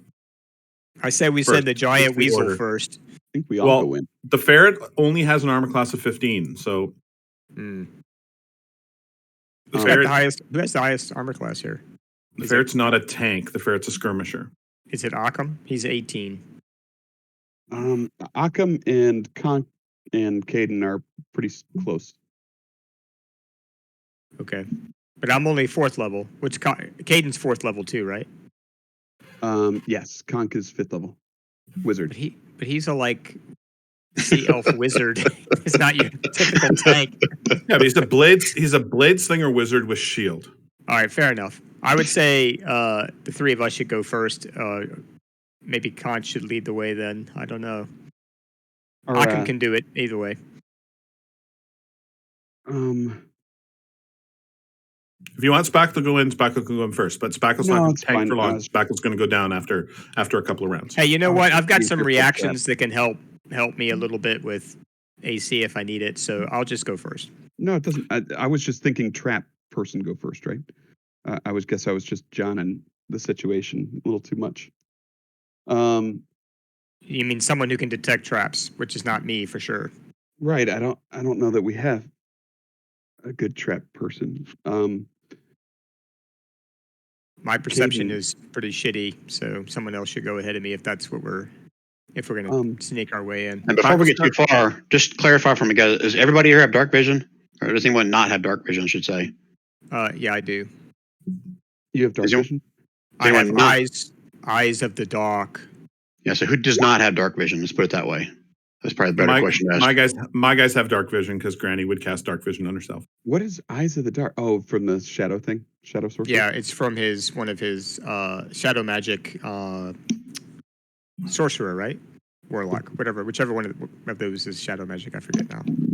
Okay. All right, so if Granny would have cast that, go ahead and cast it if you want before you go in there. Yeah, I did already and removed the mana point. All right. I need to pause for about 10 seconds because I got to pee really bad. Only 10 seconds. That's fast. Make sure your mic's on. We want to Unlike hear that- it. Oh, you want to hear it? We want to hear it. I'm recording it too, so that'll be awesome. No, I'm going to flip my mic up so you guys don't hear it. Yeah, sorry, See, on Rand. the edge of the bowl. That's what I do. I'm a shadow magic sorcerer, hexblade warlock, Got it. and you are But- also hexblade. Yep. Just 4 levels in Hexblade. So you're way ahead of me. I only took a single level to supplement. Yeah, I got it's a whole system I got going here, kind of like Moneyball. So you just got to play it out. All right. So Spackle has some benefits, guys, here too. Like Spackle's immune to poison Oh, because past Spackle's a construct. does he have good like perception and/or high dex? Yeah, Spackle's got a +3 on his dex saving throw, and Spackle has a +4 in perception. I'm liking the idea of sending Spackle slightly ahead of us to kind of scout. Yeah, Spackle. It sounds like he would make. And don't forget too that we've got the Panther, and the Panther has a stealth of +6. Well, and Concha And a has plus- health of and a +8. plus- And I mean, a +4 perception. Should I waste a healing potion on the Panther to get him back to full No, I health? don't. No, I don't think so. Does No, Panther not have worth dark it. vision? Of course, the Panther has dark vision. The Panther's a freaking panther. They do I hunt do. at night, I think. They're a nocturnal hunter. No, that's a serious question, but I couldn't remember if they had dark vision or not. If they Oh, built, then they should have. yeah. It's not on his. It's to be honest, it's not on his sheet. It's not on his Oh. NPC sheet. We spoke too soon. But a panther not having dark vision is probably one of the dumbest things I've ever heard. Especially in this scenario, right? Well, they're night hunters. A panther is a night hunter. That's why it's black. It hunts at night. Makes no sense. But yeah. All right, so what are you guys doing? I'm back. I think No we're longer sending being- Spackle. We're going to send Spackle slightly out ahead. All right, so And- don't move Spackle any further than this spot right here if you guys are going to move. Okay, so that's where I'll put Spackle. And then I Okay. guess Occam and Conch, I don't know, or Conch and Occam, whatever order, can go Yeah, behind That's Spackle. fine. And Spackle has dark vision. Yep. But you can't. Can you see through Spackle's No, eyes? no, He's I his cannot. own character, right? Okay, that's what I thought. Spackle's just a friend of mine. Okay. All right, so you control Spackle, so I'm not going to say what he sees, but you see what you see, I think. Yep. Not really sure how much you see. Let me do a shift click. I don't see anything right now. Can't see around the Okay. corner. All right. Granny and Nao and Panther all staying back. No, they're following in behind in that order. Okay. So if you're being stealthy, stealth rolls and 15 feet movement. Starting we with being- Spackle. Are we being stealthy? I guess we should try. That's I heard the someone same. say something about stealth a while ago. That's why I said that. So I Yeah. assumed you were. Well, I don't know that there's that much need to be stealthy. We let that dude go in, but Make me waste my rolls, Brian. You don't have to be stealthy. You can go in guns a-blazing and Oh bang my your shit God. around. good job, Conk. Oh my God, no.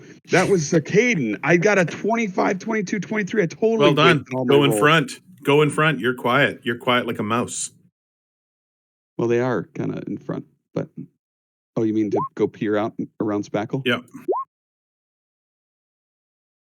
Okay. Sorry, that shouldn't have been a disadvantage for. Oh yeah, it should have been for I saw Nail. it with Oh, a because little- Nail's wearing that chest piece now. So Conch went out in front. Yes. That was Caden's roll, not Conch's. The 22 is Caden. Okay. Yeah, but Conscious is the Oh, 25. yeah, Conch got a 25, even better. Conch, do me a favor. Ping on the screen the extent of your dark vision because I can't always tell from my It goes to DM there, screen. It goes to here, but you know what? I think Caden's is the one that's going way out here, and Conch is going just to here. Brian, Okay. Conch is only 60 feet, which makes sense, but Okay. Caden's line of sight can see all the way out to here. Okay. So that I don't say the wrong thing, you go ahead and share what, if anything, you see. Conch or Caden. Rand, if you want to see the difference between the two of them, click on Yeah. Conscious token and then press Control L. Oh, Does that work when you have multiple tokens under you? Okay. I just checked it. Ah, oh, okay. interesting. So he can see pretty much the same thing. Let me look through. Brian, I think that means that this Caden needs to have 120-foot vision because unless the wall there's a wall there, I can't. Yeah. Yeah, same for There's a wall there. Occam. I don't know if Occam is set for that token-wise, but he also Well, has a... You're not in a spot where you can see 120 feet unless it's behind you. Oh, I know. I'm just telling Okay. you for the future. Yeah, I'm pretty sure I set him up that way. Okay, cool. Okay. Looks like there's a fork, 3 roads. Okay. 15 more feet if you want. 3. Okay, Conch, give me a perception roll. Okay. Oh, you can kind of see something. Perception. Okay, hold on. Is that a Horde Golem? How did you know? 1 second. It's Because just the his back way of stealth. the Horde Golem I layer. see some Damn it, pile of no. treasure moving in like a Yeah, Hey, is that a moving pile of Conch. treasure? animated way. Yeah, Brian. In the ceiling above you, a giant claw comes down. Oh, great. And we can roll initiative, but he's going to get a surprise round. So everybody roll though. That is correct. Conch. Initiative. God, I'm still rolling like shit. That was Conch's. Okay, good. It did it. And then Caden's. There we go. I shield that, Brian, and deflect it. Okay. it is still going to try to stick its tail into you. Look at this. Look at this horrible rolling. I don't know. You just got a 21, dude. He got 21 and then a crit miss. Yep. That means he stings himself. Yep. Good Lord, I would be like dead from that attack. No, means he stings Caden. No, it doesn't. Means his stinger All right. breaks off in rock and then he can no longer sting. Okay, everybody's in, right? I think so. Okay, we're now at the top of the order. So, Neo, you probably hear maybe Conch shout out as something tries to attack it from the ceiling.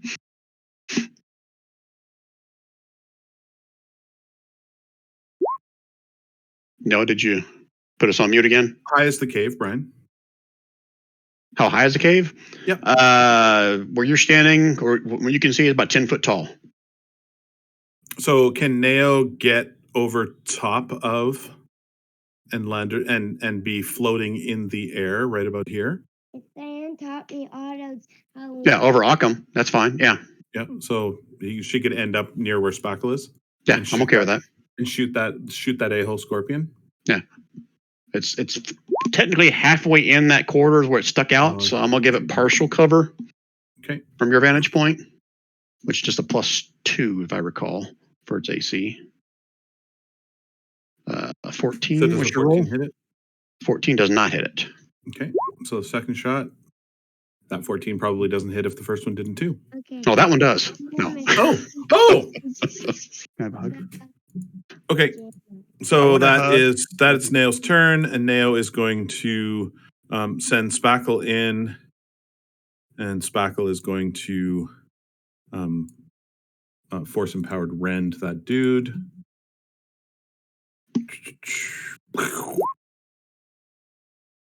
Oh my god. Oh, Nice. Son of a bitch. Is that damage all correct there? That damage is not correct. It should be 10 plus 8. Okay, so 18. But because total it's an damage. NPC sheet, I can't change it. So Okay. it should be 18 damage. Okay. I took it. Okay, anything else? Nope. Okay. Conch. It's pretty close to the fray here, but since he just saw Spackle lay into it, he's gonna toll the dead on it, Brian. Okay.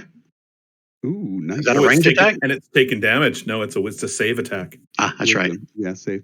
So there's Wisdom save. Giant Let's scorpions go, are so 18. wise. Let's go 18. Woo! nice. 18 and 18 18. necrotic. Sweet.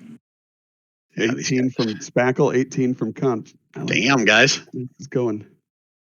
It's twitching. It's still alive. Anything else, Conch? I don't believe so. Gonna wait. Okay. So little guy is up next. Oh, get to the right layer, Brian. Skitter, skitter, skitter. Skitter, skitter. Skitter, skitter. Okay. Occam. I'm going to move. Can I move that far? Be able to get around us too, right? Oh, I can? Okay. That was 15, I think. Yeah. 20. As long as you're not going through someone's space, you got your Yeah. movement. It's going to be difficult terrain to go through an ally space. Can I? How tall is Conch? Can I shoot over him to hit the scorpion, or is the scorpion high enough up that I can hit him from where I'm standing? As long as you don't roll a 1, you're fine. All right. Yeah, I'll just I'll Eldritch Blast him. Son of a bitch, guys. That was a good attack roll, Only Damage was 2 chip. damage. Yeah. Oh well. but it took it. Anything else?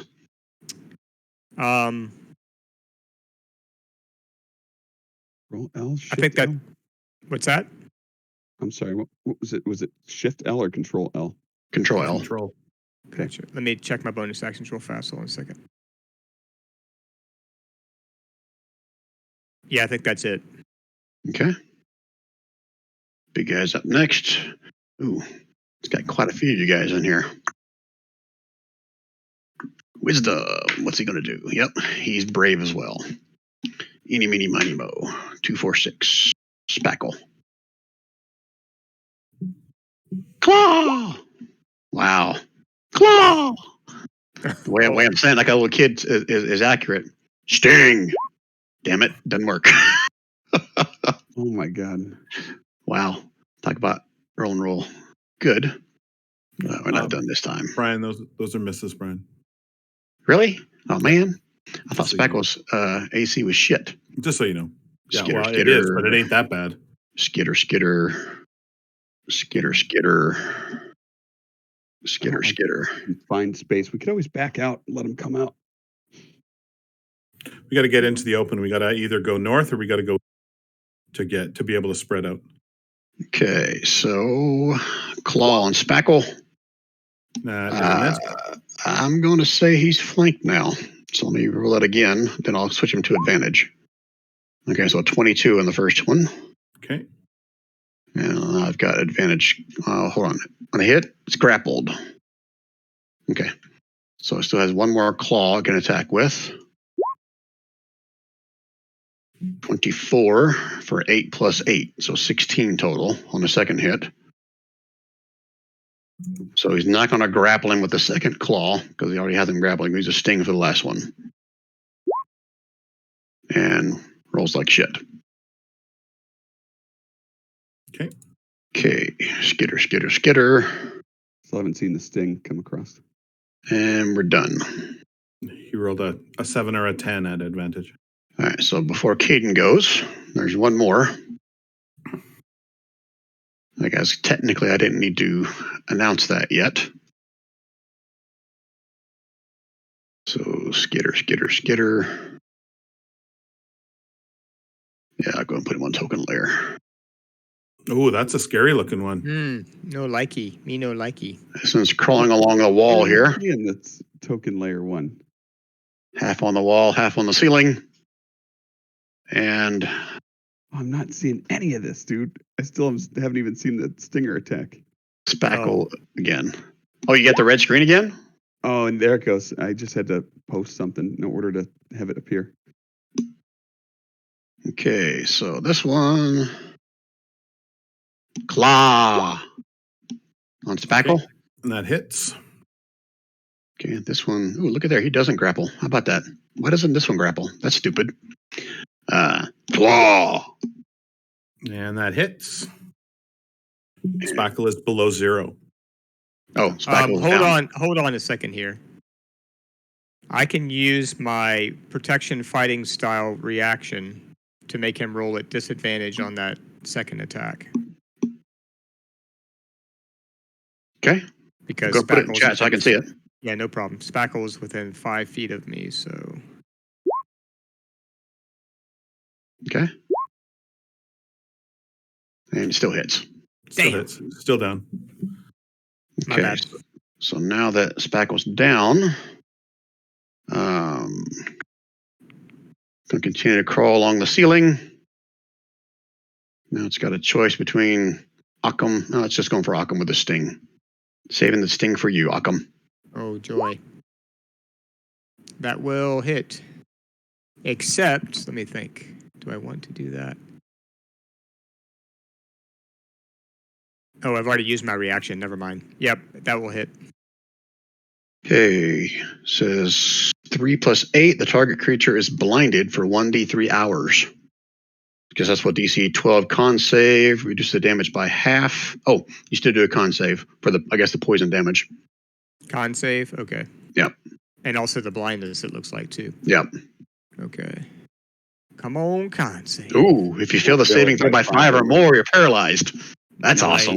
Nice. Oh, makes the save. Woo! Nice. Even with +5, barely made it. That's not great. All right, Okay. so that's a glancing save, right? DC 12. Glancing save? There's such thing as a glancing save. I've always done that, guys. I'm not making that shit up. Come on. Glancing save? So half poison damage. I want to take 4 poison and 3 piercing. And what is half damage going to do on this blindness thing?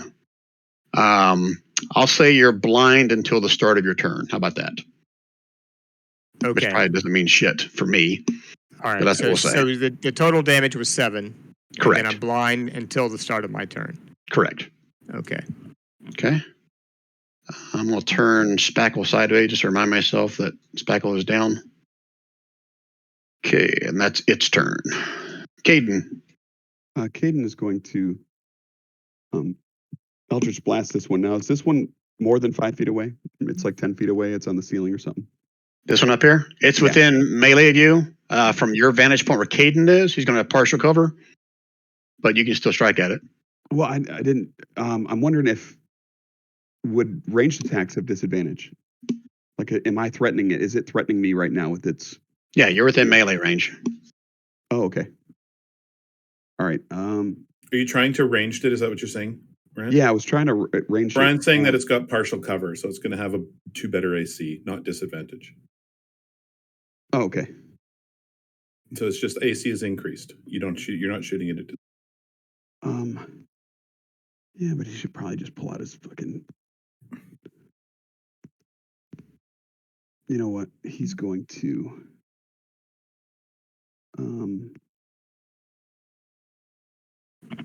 Cast sleep on that one, Brian. Okay, what kind of save is it? It's not a save. Sleep does, for some reason the spell didn't link, but 5d8. Let's see. Yeah, been a while since I've used sleep. All right, so 24. If it has less than 24 hit points, this one up here falls asleep. Okay. Kind of slowly makes its way off the wall. And I'm going to turn it sideways, but he's not down. I'll turn him like 45 degrees. How about that? He's sleeping. Okay. Curls up a little ball. And then that's it for Caden, I think. Caden will kind of, now that it's sleeping and not threatening him, he'll move in next to Conch and behind Akka. Okay. Granny. All right. So Granny is going to run up to here. And Granny is going to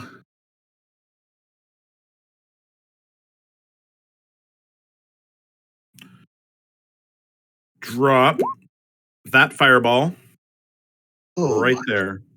I see what my problem is. Right. No. What do you mean, no? It's a 20-foot radius. It's going to catch the edge of the night scorpion. It's going to catch the big one. It's not going to hurt anybody else. Okay. Gotcha. It's casting it in a spot that's going to catch everybody, but not catch Spackle. Okay. Yeah, sorry. I was like, wait, no, the thing is wake up. But no, I'm not getting the one that's asleep. Okay, deck save on the big black one, right? And on the little one, yes. Okay. And any other scorpion within 20 and feet. any other scorpion that I can't see within 20 feet. Deck save. That's a big black one. Does that include the one that's asleep or not? Nope. The one that's asleep is out of range. Okay. Deck save on this guy. All right. So they both fail. That's a fireball. Yep. Holy they both shit. take 25 fire damage. Okay. So I see why my big bad mama didn't have grapple, because I pulled up the wrong character sheet for that one. But regardless, never came into play because Spackle fell. All right, they both take damage. They're both standing there twitching. What next? Okay. Anything, Granny? So Granny is going to use the rest of her movement to step out of the way so that she's got cover from these dudes. And that is Granny's turn. Okay, Panther. The Panther has a pile of movement. The Panther is going to... Oh, you don't want the Panther to be the one that's sleeping, do you? The Panther is going to stand in front of Granny and continue defending the way that he was ordered to do so before. Okay. That's the Panther's turn. Okay, so holding his action to attack anything that comes towards Granny. Correct. Okay, all right. Okay, Nail's up. Okay, Nail's going to fly to here. Nail is going to plug the big one twice with the crossbow. See if she wants to do a bonus action spell before she does that. I don't think she's got anything good that is bonus action-y. It's an action. Oh, that's a bonus action.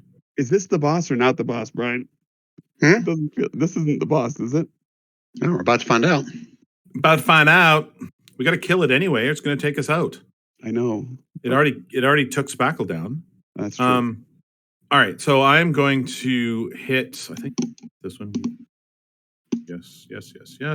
So I'm going to cast Branding Smite. Oh, of course you can't see that. That's not great. All right, so I'm going to cast Branding Smite. Branding Smite is going to deal some extra damage when I hit that thingy. There's the write-up for it. So the next time I hit with an attack, it's going to do that damage. So this is the first shot at the big bad. Wow. Yeah, 22 hits. And So so 14. that means that that it also does another 2d6 damage, so another 8 damage. Okay. And that thing is now shedding a light in a dim light in a 5-foot radius, cannot sort of become invisible. And then I'm going to hit it with another crossbow attack, hopefully for another 7. Yep, that hits as well. And See then if I can Neo give it a little aura here. And Neo is going to fly over so that she as well has sort of out of sight here a little bit. And that is what she's going to do. My little spackly friend is going to do one of his uses of that and heal himself for 13.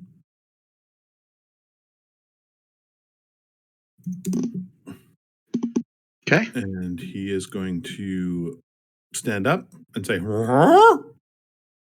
That's his turn, though. He cannot attack at the same time. And that is his go. Okay. Conch. I'm sorry. Oh, Neo gets that was Neo and Spackle. Yep. Okay, Conch. Conch is going to I can't move him. I don't. Oh, that's because I'm not on the right thing. Never mind. Conch is going to do a little blade song action. And do pretty much just blade song as a bonus action. Just gives him a bonus to armor class and concentration saves.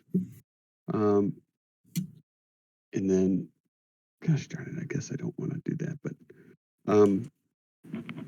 he's going to green flame blade. Can he get past Spackle, or is Spackle in the way now? Well, Spackle's now standing up. So he cannot get melee around there? If you move to like right here, you'd be in melee of both of them. But it's going to be difficult terrain to move through someone's space there. But you have more than enough movement to do that. Yeah. To move 10 feet. Yeah, I'll do that. I'll hop in front of Akka, and then I'm going to target the this big one with a booming blade attack with my short sword. Okay. Or I'm sorry, flame blade, green flame blade. That's what I meant to say. Short sword. Here's a short sword attack. Oh God. And that misses. So the green flame blade doesn't really come into play. So. Okay. Anything else out of Conch? No, he's moved. He's bonus actioned and he's actioned.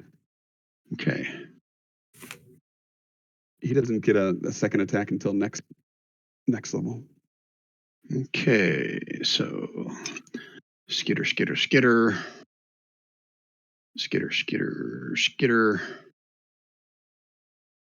I don't know who has vision, if they can see any of this. Skitter. Yep.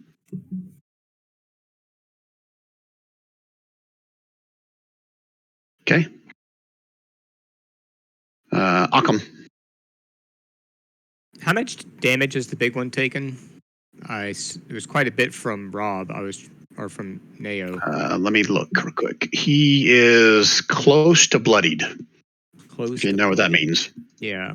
Okay. And Neo's hit him for 24, and Granny hit him for 20. And he's close to bloodied, but not bloodied. Okay. So I'm going to, as a bonus action, I'm going to hit him with Hex. And I'm gonna, let's see. I'll say, what do you guys think? Disadvantage on Dex? What's the most common save you would put on him for spells, you think? Well, the spells that we've been trying to cast on him, well, not me. I mean, Granny's good. It's probably it's a wisdom save, Right. is my guess. Wouldn't you say, Brand? It's not against saves though, so it's only against ability checks. So because they're Oh. grappling creatures, I would take away their strength personally. Oh, Yep. you're right. I didn't see the ability check versus save. Okay, Yep. yeah. So I'll do strength, ability check with strength, disadvantage. Okay. For the hex, and Give a then I'm little- going. So that's the bonus action for the attack. I'll do my Shatter Spike Longsword with Green Blade, or via, I guess, Green Flame Blade cantrip. Woo! 24 definitely hits. So Okay. 8, 3 fire, and 5 slashing. Anything else on top of that? The green flame blade jumps to the other one, doesn't it? Yeah, the 3 fire is for the other one. That's from the Ah. Green Flame Blade. And Okay. the 5 slashing. And then I'm also on top of that going to Divine Smite him, which does not use an action. I can just do that with a hit, right? So it automatically hits the other one. There's no save or anything for him, right? For It's that just Green three Flame damage, yeah. Blade, I Three think it's damage on the- automatic, right? On the little one and 5 on the big one, Brian. Okay. All right. Yeah, it's automatic. And then Divine Smite will be part of that hit as well. Yeah, that's why I went in there to try to do that as well. Okay, let me Okay. see your divine smite damage. Yeah, I'm rolling it now because I should have checked it when I attacked, but I forgot to. Give me 1 sec. So D8 plus or 2d8, I think. yeah, right? 2d8 plus 4, I believe. I don't think it's a plus. I think it's Oh, just 2d8. let me see. Let me check real fast. Hold on. Yeah, it wouldn't be plus. It's just a straight. Oh, you're right. it's Just roll. straight 2d8. Straight 2d8. You're right. So 9 radiant on top of the other damage. Okay. The big one. So 14 for is the the big first time, somebody hit this thing with a melee weapon. So Occam, you watch as your what is it? What is a shatter spike? It's like a mace, or what is that It's a thing? longsword. It's the The longsword. longsword. Yeah. As your longsword sinks into its head, back, arm, whatever, for the first time you see like a bunch of movement along its back. So a bunch of little bitty tiny scorpions come crawling off its back onto you as a reaction. And I got to bring in a swarm of them. As they crawl over you. Yeah, and Rand reminded me I wasn't sure if the necrotic damage attack was instant. I guess it would be because I took my bonus action first. So I also do an extra 1d6 necrotic from the hex. Okay. That So can I attack go is ahead and roll that real quick? Radiant, fire, necrotic all at once. And Yes. slash. That's awesome. Yeah. So let me do the 1d6 necrotic real fast. I have a bad feeling this is not that we haven't even seen what we're going to. It is highly possible that this is not the I'm in boss. agreement I with you. agree. All right. So you took 6 more damage from the hex. 5. It's Oh, 1d6. It's 1d6 necrotic. So 5 necrotic is what I just rolled. Okay. And then that swarm attack was on Occam, as you now have a swarm of tiny scorpions crawling all over you. Okay. So Occam is going to use his reaction to cast the shield spell, which boosts his AC, so that misses that target. That attack misses, Okay. and that Keep- uses up that.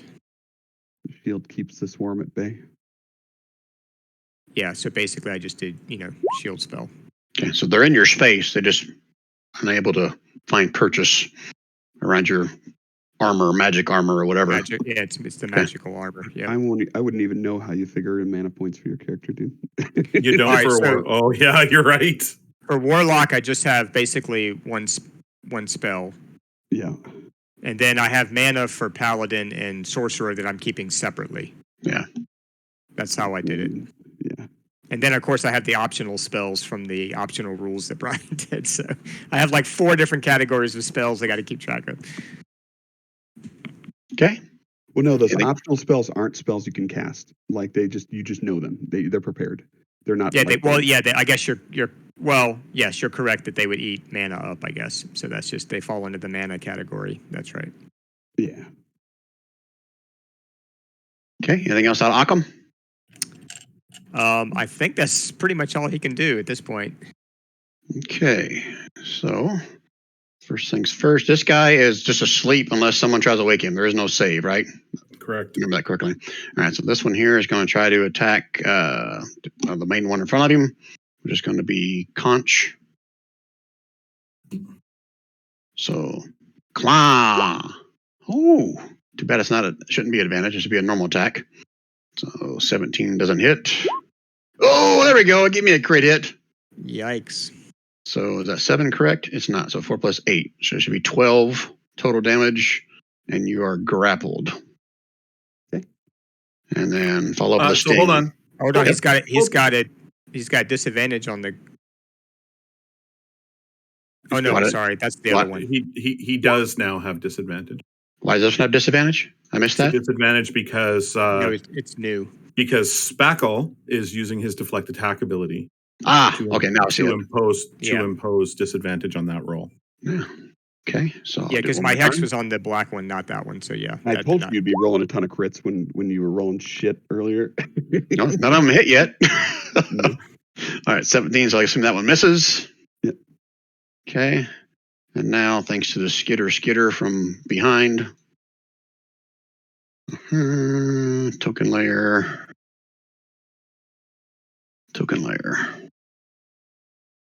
and token layer. We don't see anything in the halls and stuff. Oh. I think we need to back out of the cave and just hit them one by one as they try to come out after us. That would be very smart. Because Do you want, right now we're getting. Do you want to do flanked that, all Wayne? over. I am more than happy to do that if we With can my do three, that. my characters can do that, no problem. Spackle might get hit in the crossfire, but I mean, I would that's just fine. have to use my disengage, as my action for next turn. Oh yeah, I guess technically speaking, Spackle could disengage and run away too, and not take that attack. Yeah, Because then we can hit them one by one because only one of the large ones can fit out at a time, right? Out of the mouth of the cave. well, no, probably maybe two if they're one of them's crawling on the ceiling. Yeah, if we But can still- I don't know. I don't Asian- know about that. It's only 10 foot high there, right? But still, being able to spread out would be a great idea. Yeah. If we could cause a cave in, we could just say we took care of the scorpion problem. Give us 1,000 gold. So this one can't quite make it up there with his normal speed. So he's going to dash just to move another 10 feet, but he still can't get within melee. Everyone's in the way. But this one I kind of Can like how get- it's set up. This one can get up here. Let's see if it's even smart enough to. Nope, it's dumb. It doesn't know that the other one's sleeping. It just thinks it's dead. Spackle's up though, right? Yep. Or is Spackle prone? Spackle's up. All right, so this one's going to try to attack the one it perceives as the biggest threat as Spackle. Claw. And then another claw. Is Spackle still up? Yep. All right. So, and then the last one will be a sting and misses. Miss. But Spackle is grappled. Okay. That's their turn. Big Mama. She's hexed. She's glowing with fairy fire. And she has 3 choices. Wait, glowing with fairy fire. Oh, we don't get Oh, yeah, advantage from on attack, Neo. right? From Yeah, I Neo thought- did that. Yeah, Yeah, Nail or somebody did. fired it. Not with fairy fire, but with another with her It's an elimination. smite. With her smite. Okay, but it doesn't provide advantage on attacks like fairy fire, right? This one is reaching No. for No, Occam. just can't get invisible. Gotcha. Okay. So Occam, now that I have the right attack, It's got disadvantage on it because that's the one that's hexed. Hex does disadvantage. I thought Hex just gives you extra damage. I think it just gives extra damage and disadvantage on one ability check that you choose. Let me just double check Yeah. the spell real quick. Oh, Yeah, I'm sorry. I that's what thought I it had disadvantage to attack. No, just on an ability check for strength is the one I chose, and then I can do extra damage to it. But you're still shielded because your shield hasn't gone down yet. That is true. It was a reaction from last turn, and I haven't gone back to my turn yet, so it lasts a full turn. Is that right? Yeah. Correct. So, what's your armor class? It's exactly 23 with that shield. So it's a glancing blow. Okay, so half damage. And I'll just say you're grappled, not restrained, since it's glancing. Okay. Okay. So that's four bludgeoning then, and Oh then God, this one restrains. Yeah. That's why I was kind of surprised when that last one, because I pulled up the wrong character sheet. I pulled up one of its, brood, not the mother. Gotcha. All right. So it still has another attack. This time it's going for conch Okay. and can't hit shit. And then who's it want to sting? It's going to try to sting Spackle. That's a glancing blow, Okay, so half damage. but Spackle does So- not take poison damage. Okay, so just half of the piercing. So 2. And then nothing with the blinded status, since he's immune to poison, right? Not resistant. Correct, immune. Attack Okay. rolls have advantage. Immune to poison and the poison condition. Attacks at disadvantage. Okay, so it probably means that the paralyzation doesn't affect him either. Oh, good for him. Okay, that was 3 attacks. That's its turn. Okay, Caden. What the hell is Caden going to do? I'm thinking more and more. This might be the boss. Yeah, I'm thinking it might be too. I feel like we've been holding or pulling our punches. No, I pulled my punches the first time because I didn't pull up the mother stat sheet. I pulled up the regular scorpion stat sheet. You know what? Caden is going to cast a Shadow Blade. Now, is that a swarm on him? Is that like a killable thing, or is that a... Swarm is on Occam, yes. Okay. So I don't want to leave the swarm's threat range. I'm within melee distance of this guy over here. Sure. I can't, You're close enough. Get to this. I can't get to the big guy, right? Yeah, I'm going to say Spackle's in your way between the big guy. But the big guy's above Spackle. Yeah, just everything's cluttered in here. He's either going to have to move closer to the big guy or... No, I'm going to say there's too much shit in there. There's too many people Okay. in there. All right, he'll attack this one in the Okay. corner over there. Not the one that's sleeping, but the other one. No, I heard you say you're going to attack the sleeping one. Right.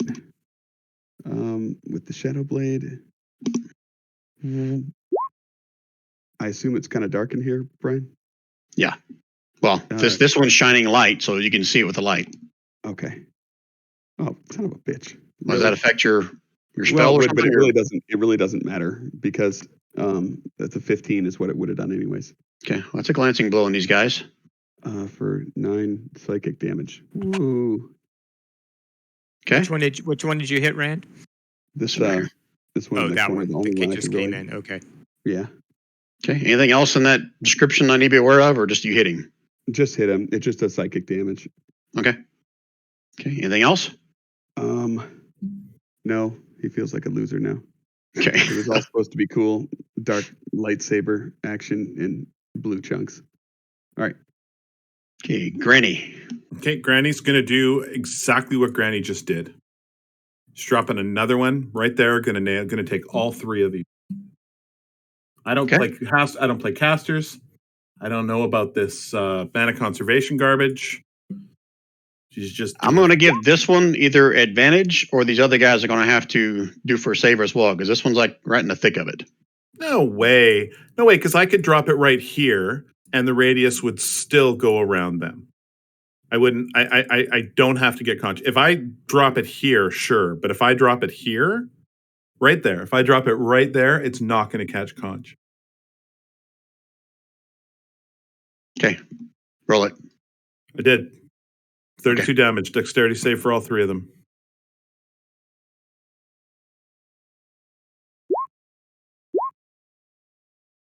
And then Night Mother.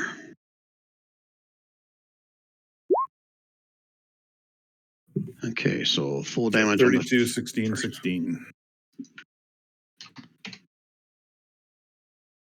this one takes 16. And this one takes 16. Do something else here because I'm not playing her the way. Yes. Resource points to change the one bonus action. So, Brian, I need help on this because I don't know how this works. So I can use hold on.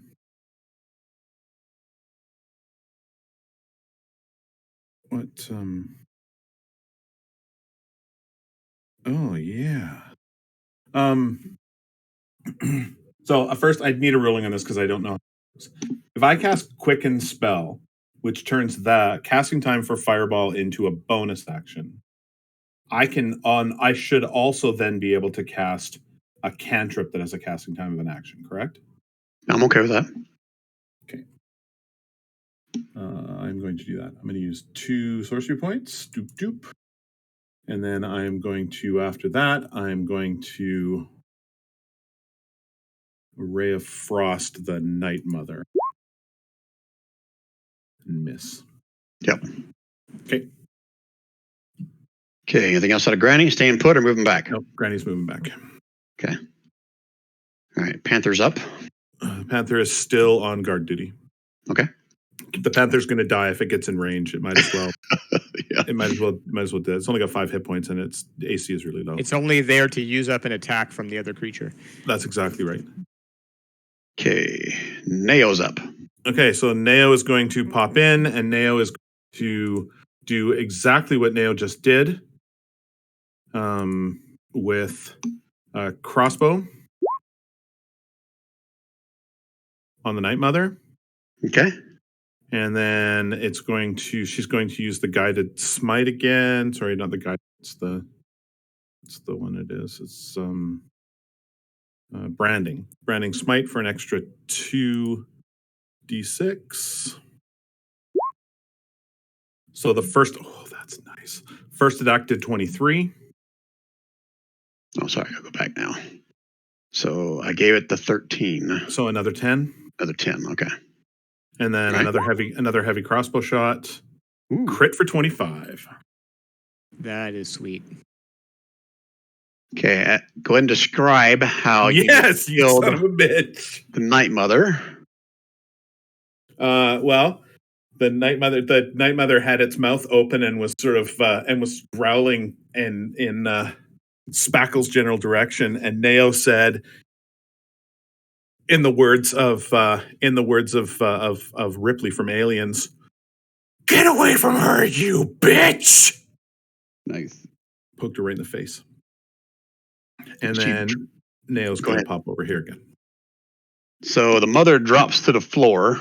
Yep. And you guys watch as basically hundreds of these tiny little scorpions just come pouring off or out of the body. And there's 3 more swarms of scorpions upon the floor right there. Anything else, Neo? For Neo, that's it. For Spackle is going to use her second of 3 heals to heal herself for 14. That's not bad. Not great, but that's not bad. To heal herself for 14. And Spackle is going to stay where Spackle is in order to soak things up. That's what Spackle does. Okay. Conch. Brian, you can see my line when they can't, right? Yes. So this looks like it would go through the squares of the 2 giant ones over here, plus one of the little pizza guys. It's pretty wide. I mean, it's 5 feet wide. So that's kind of what I'm thinking for the lightning bolt I'm about to cast.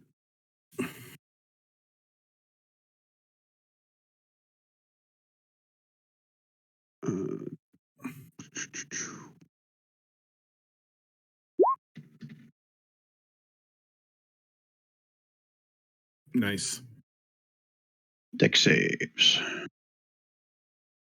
If we had thought about it ahead of time, we would have made that hex a Dex hex. Not that it mattered. But it's only for ability Yeah, you're checks, not saves. That was the problem. That's exactly. Yeah, okay. I was actually hoping to give them disadvantage on dex saves because I have a Right. bunch of dex save spells, but Is it half ability damage checks.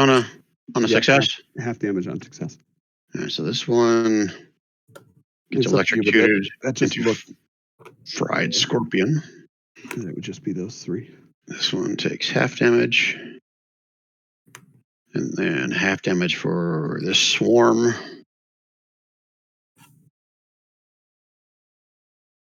Okay.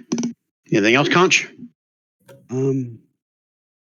You know what? I think he kind of likes his role as far as like keeping the enemies locked in here, so he'll stay. Okay. Oh, that's it. Skitter.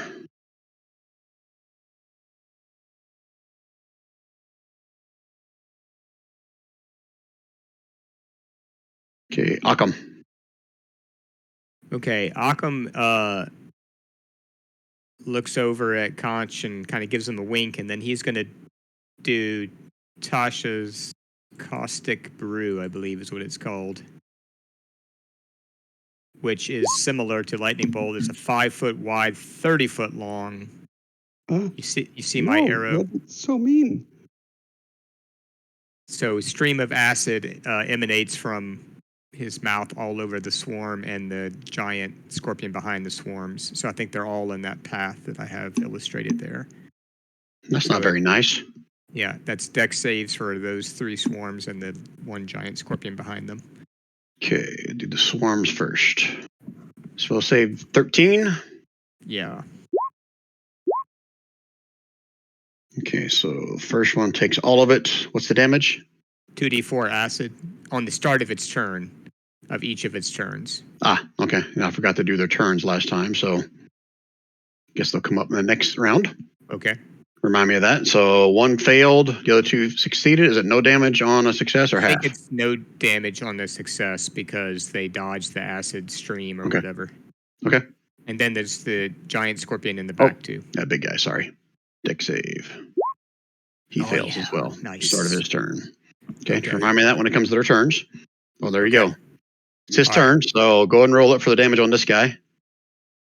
Okay. Well, I was going to maybe do a bonus action too. Oh, sorry. Go ahead. Yeah, that's okay. I'm just looking at my spell list here real quick. That Well, was you I can only do, that's right, never mind. I can't do another spell as a bonus action. So, but I can do, I think, let me see. Maybe not. You can move your hex if you wanted to over. No, I had to drop Hex to do Tasha's because it's a concentration spell. Oh, okay. Yeah, so I let the Hex automatically drop when the Night Mother died. And, Okay. and then Got I it. cast Tasha's, which also takes concentration. So, Understand. I think I am actually done, Brian. So, Okay. All right, roll your damage for your choice now. You want to do 1 damage for all of them, or you want to roll each one of them separate? I'll allow you either way. I'll do each one separate. Why not? Make it a little more Okay. interesting. So, who am I Okay. doing first? The swarm or the big guy? Just the big giant guy right here. The swarms aren't up yet. All right, so that's 3 acid 3 on him. points. Okay. Part of him kind of melts away, but he's still skittering. And he can occupy the space of these little guys. He's going to step up a little closer. Eeny, meeny, miny, mo. Spackle. Claw.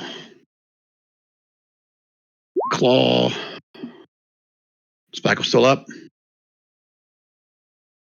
I can use my reaction to help out Spackle on.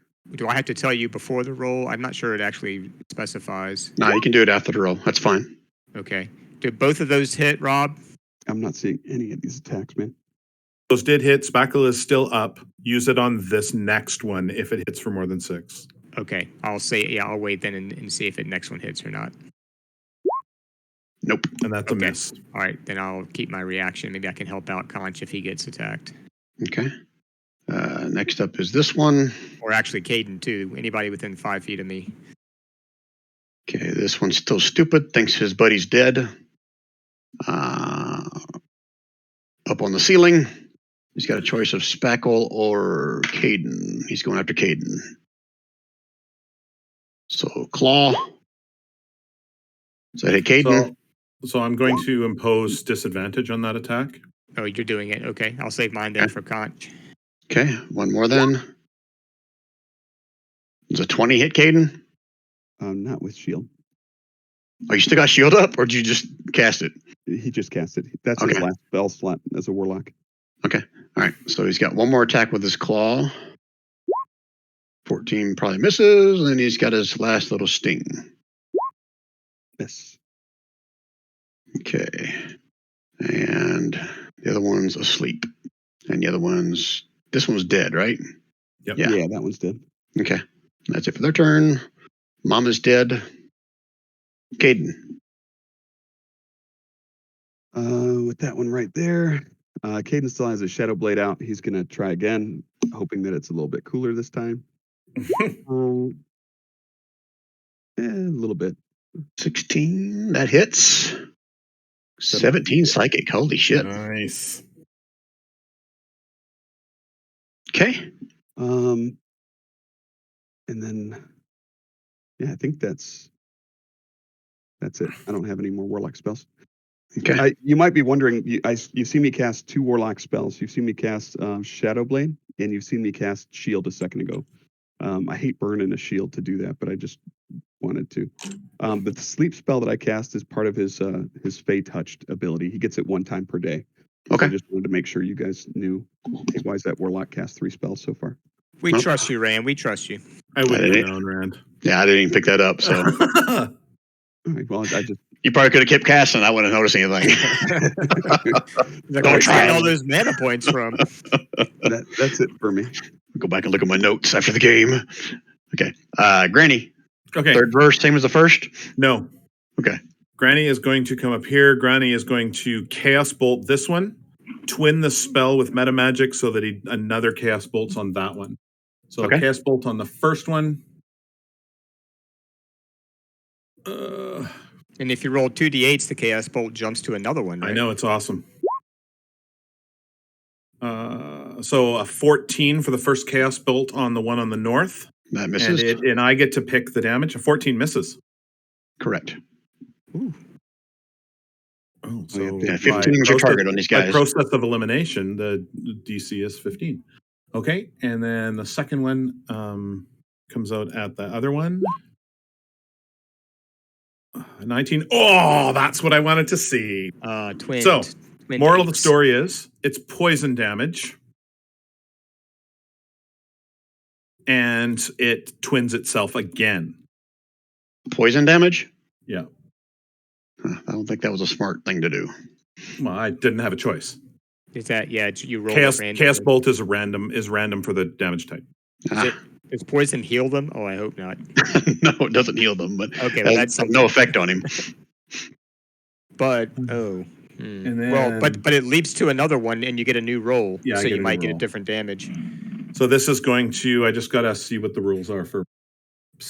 You do a new attack roll, I think. Yeah, but I do, but I don't know who it leaps to. I think you get Do I to get choose. to choose? Do I get to choose? I thought so. Choose one of the d8s. Never roll. Make a new attack roll against the new target. Yeah. As long So as I it's get within 30 feet, yeah. So I'm going to make a new attack roll on the north one again, using the what. Oh, just wait, hold on. happened. You can't hit the same target. This Twice is in the what same it's round. got No, it's lightning different. bolting. But it's different. It's different.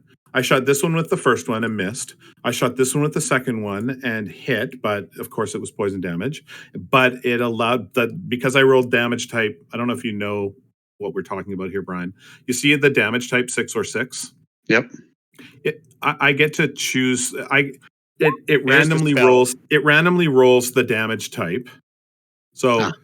But it rolls it twice, and then I get to choose which one. If both of those rolls are the same damage type, it jumps to another But target. to Wayne's point, read the last line, Rob. A creature can be targeted only once by each casting of this spell. Yeah, So even though you twinned it, I mean, it's all one cast, right? but why can't it? Well, okay, but why can't it jump to one of the? It could jump. It could jump to a So it's swarm. going to jump to a swarm then. Yeah. Yeah, but I was pointing out that the swarm in front of Conch has been hit by a lightning bolt. Okay, so that's the one it's gonna jump to. The swarm in front of I don't know if Conch. Granny would have known that though, so maybe that was too much meta. Okay. So there's the next cast of it, and it is a 7 or a 3. I'm going to say that it's psychic damage for 7 points if a 15 hits the swarm. Okay. This is chaos damage, so there's nothing half of that. That No, was swarm. it's psychic damage. It's psychic. You pick it. You're rolling the type of damage each time. Yep. Okay. There's a few of them left. Okay. And Okay. then Granny is going to go back to her safe spot behind the Panther. And pet the panther behind the ears. Yep. Good kitty. Panther. Fourth verse, same as the first. Yep, Panther is still defending Granny. Okay. The And Panther is then- basically taking a short rest right now, right? Rolling a hit die. It's purring as Granny scratches him by the ears. Listen, Granny just got it wasn't super successful, but Granny just did 3 attacks of Chaos Bolt for 1 mana point. That's Yeah, not fucking cool. too bad at all. Yeah. No, that's pretty cool. Okay, Nao is Ooh, going that's to also a point, shoot this one with her arrow thing. That's the fancy term for crossbow. Okay. Oh, Ooh, man. yeah, You that are definitely kicking hits. ass with that crossbow. 15. Yeah, well, bolt sticking out of it? the nice thing about Battlesmith Artificers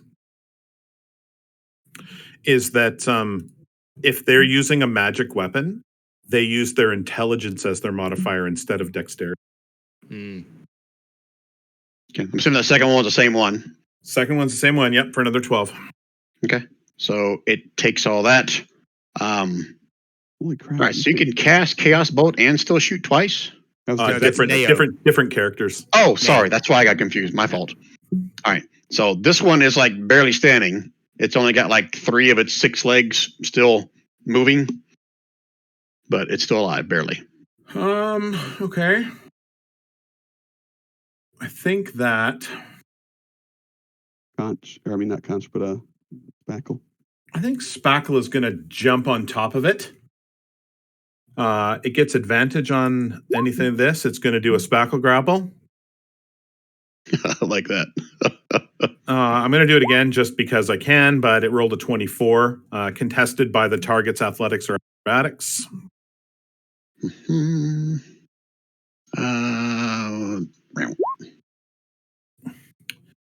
It's unlikely. Yeah, you couldn't beat a 24 anyway. Yep. And He rolled so 17.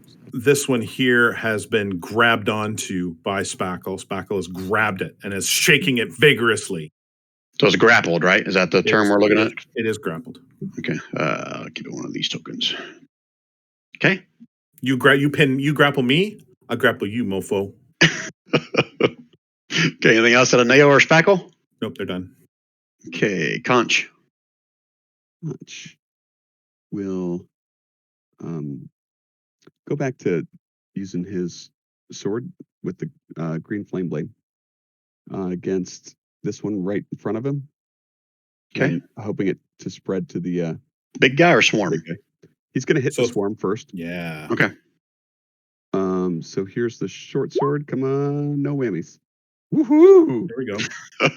You obliterate those 4 little tiny scorpions. Well, I mean, it also, Brian. So these would be 1d8 plus 8, so 16. Or I mean, 14 and 14.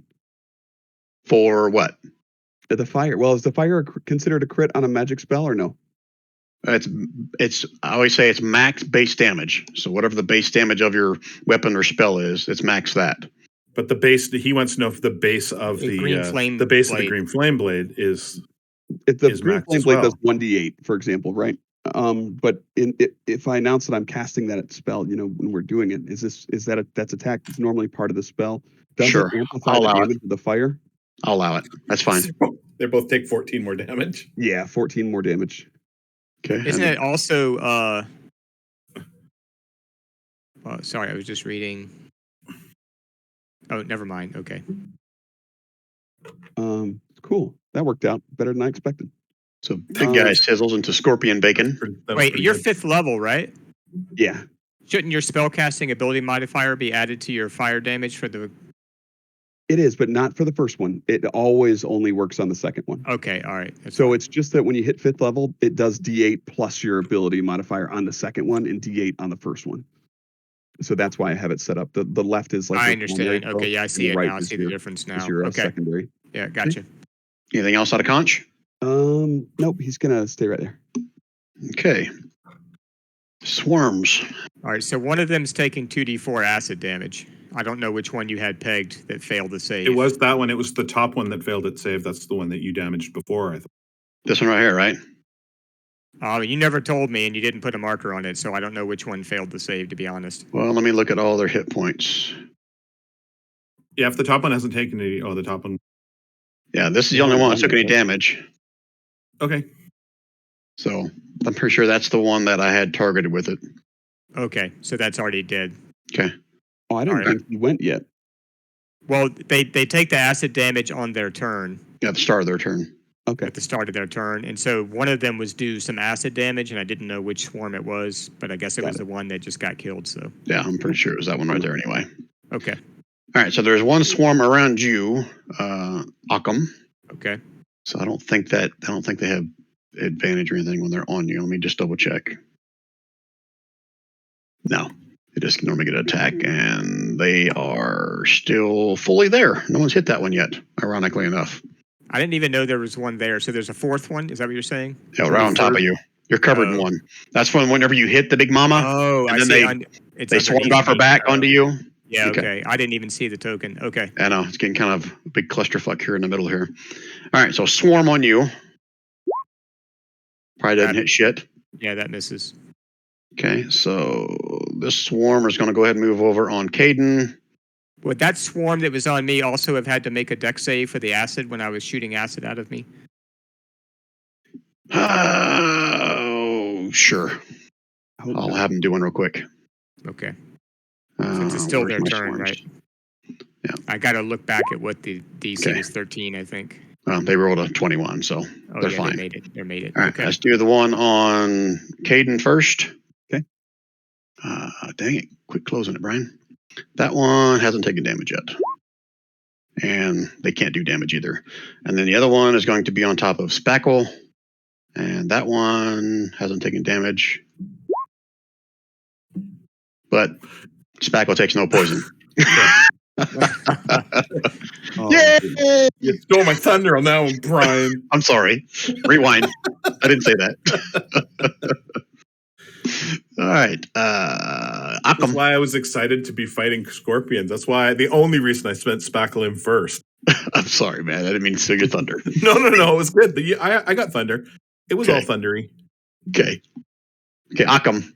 Okay, I'm going to do my longsword attack with green flame blade cantrip against the swarm that's on me. Can I do that? Sure, I'm okay with that. All right. Don't roll a 1. I think I rolled a 19. Oh, now I see it. Okay, it did come up there so first. Oh, and for some reason the the green flame blade didn't pop. It should be +3 fire that leaps to the one on Spackle. No, Spackle doesn't care about them because he can't even take poison damage. No, but isn't... How many are up? I only see 2 up. Is there another one? There's one on me, and then there's one on... one on Spackle and one on Caden.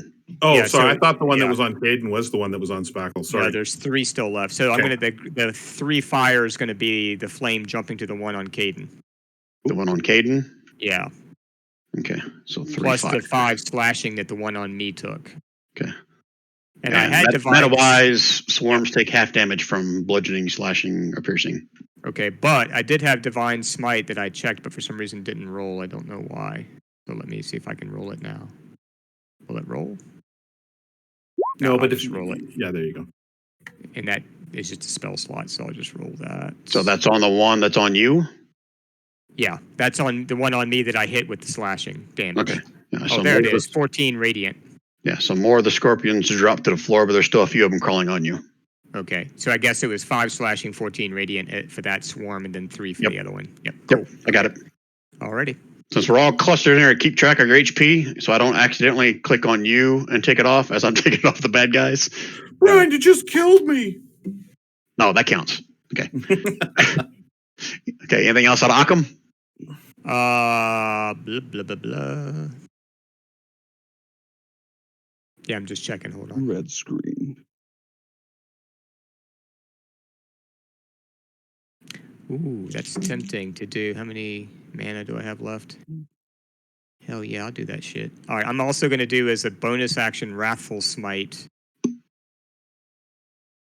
think I can do that. Oh, I guess I should. I guess I would have had to have done it first, right, for it to Yeah, count you this can't- round. Okay, that's fine. Because you Yeah. put a smite on the first one. You can't No, do but that doesn't count as an action or as a spell. Well, it uses a spell slot, I guess. That's your But- paladin thing, though, isn't it?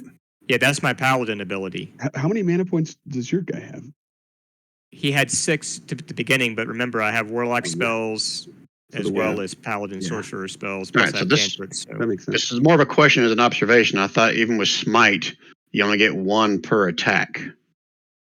You can't Yeah, like this is pour a like spell. 5 different smites into 1 attack. Okay, Yeah, all right, 'cause that's they're fair. considered spells. Yeah, that's fair. That's fine. Okay. Then what I'll do instead is I'll do my optional. Well, again, I'd have to ask for a ruling on this. I could do my weapon option Pommel Strike, but it says the next attack on the target. Oh wait, yeah, it's just 1d4 bludgeoning. Okay, so it's an attack roll.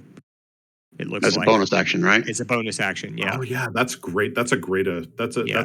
Polar Master. Is that what that is? No, No. it's the But optional it's the weapon. equivalent of. But it's the equivalent of. Yeah, that's great. I guess it is. Yeah, it's the weapon Yeah. option that for longsword. So I'll do. It's Yeah, just we made another our characters, longsword like, attack, identical, right? dude. We both picked long swords. We both picked.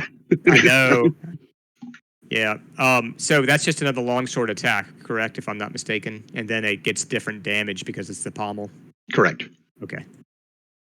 So 25, and sorry, it shouldn't be 7 slashing for that. It should be, let's see, 1d4 bludgeoning. So let me roll that.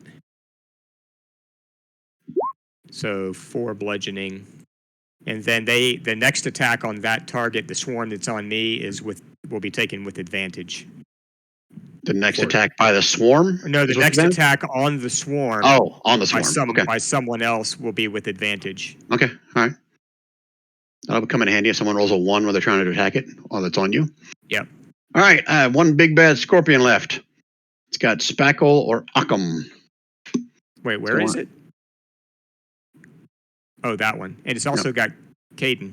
Yeah, it had a token on it. It's grappled by somebody, I think. It's grappled by Spackle right now. Grappled by Spackle. Okay, so it can still Spackle attack. It grappled. just can't move. All right, so, and it's going to, I said Occam when I rolled, right? Yeah, it's going for Occam. They can't. Okay. It's Can too it far attack? away, isn't it? Can it attack me if it's grappled? Sorry, not Occam. Who's right here? I can't see the. Caden. Caden. That's what I meant. Yeah. I couldn't see his name because my swarm's in the way. All right, so Yeah. going after Caden. You can always just kill off your swarm. Claw. Ooh, hit. Oh no.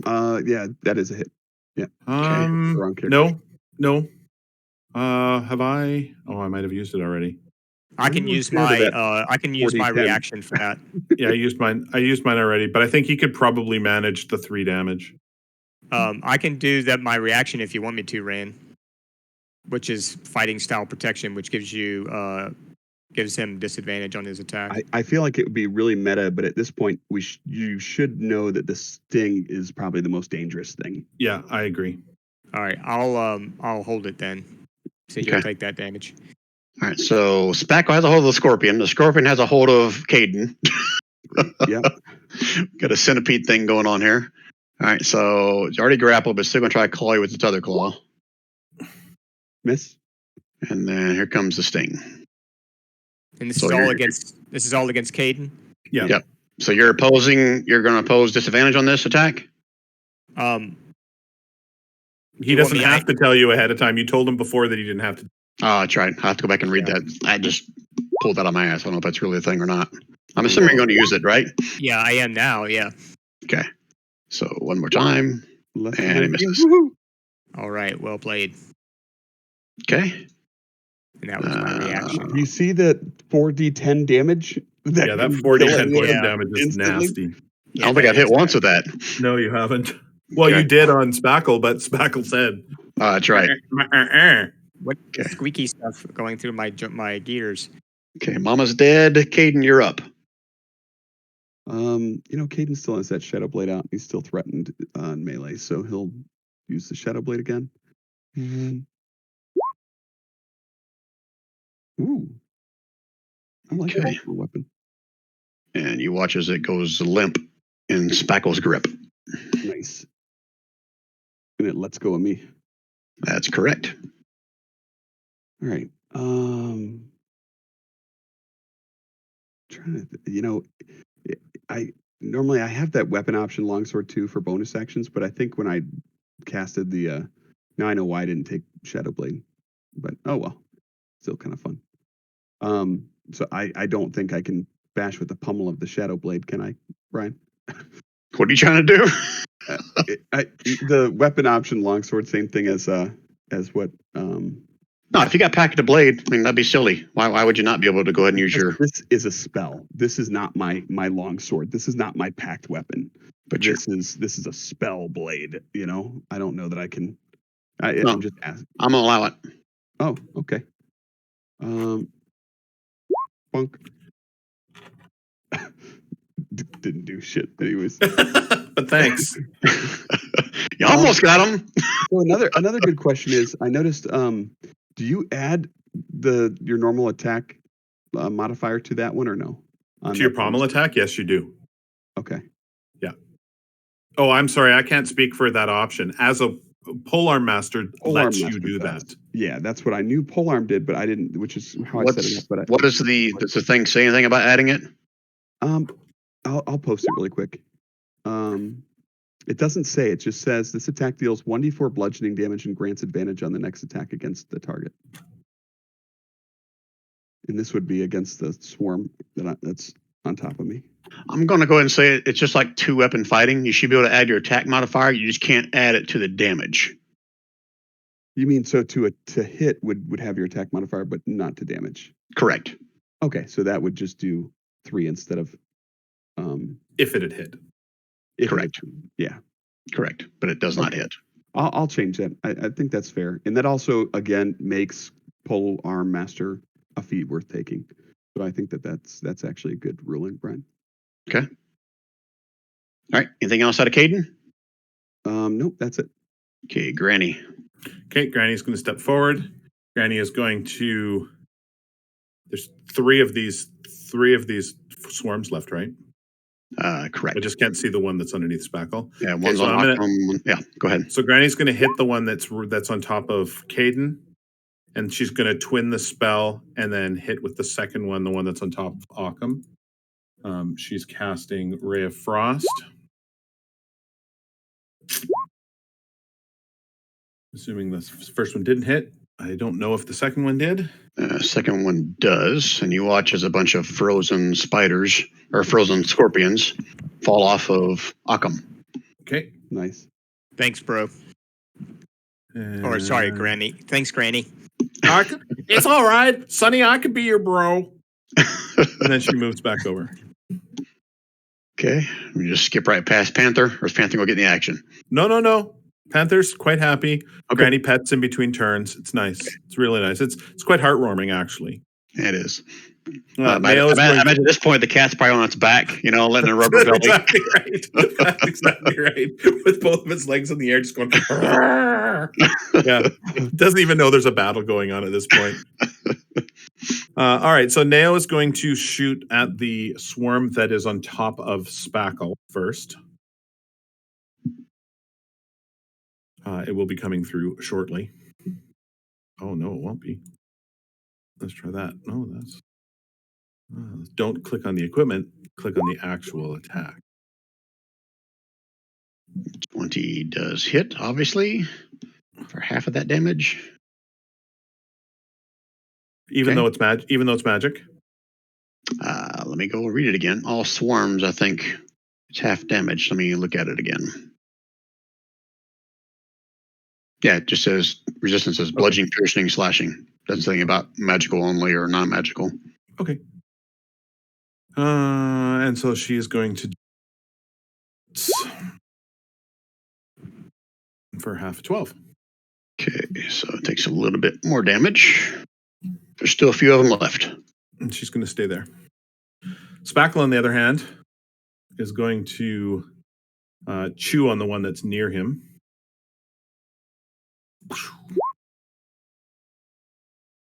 And miss. That's why Spackle doesn't attack stuff. That's the exact reason. He's got a +5, though. You'd think he'd hit every now and then. Yep.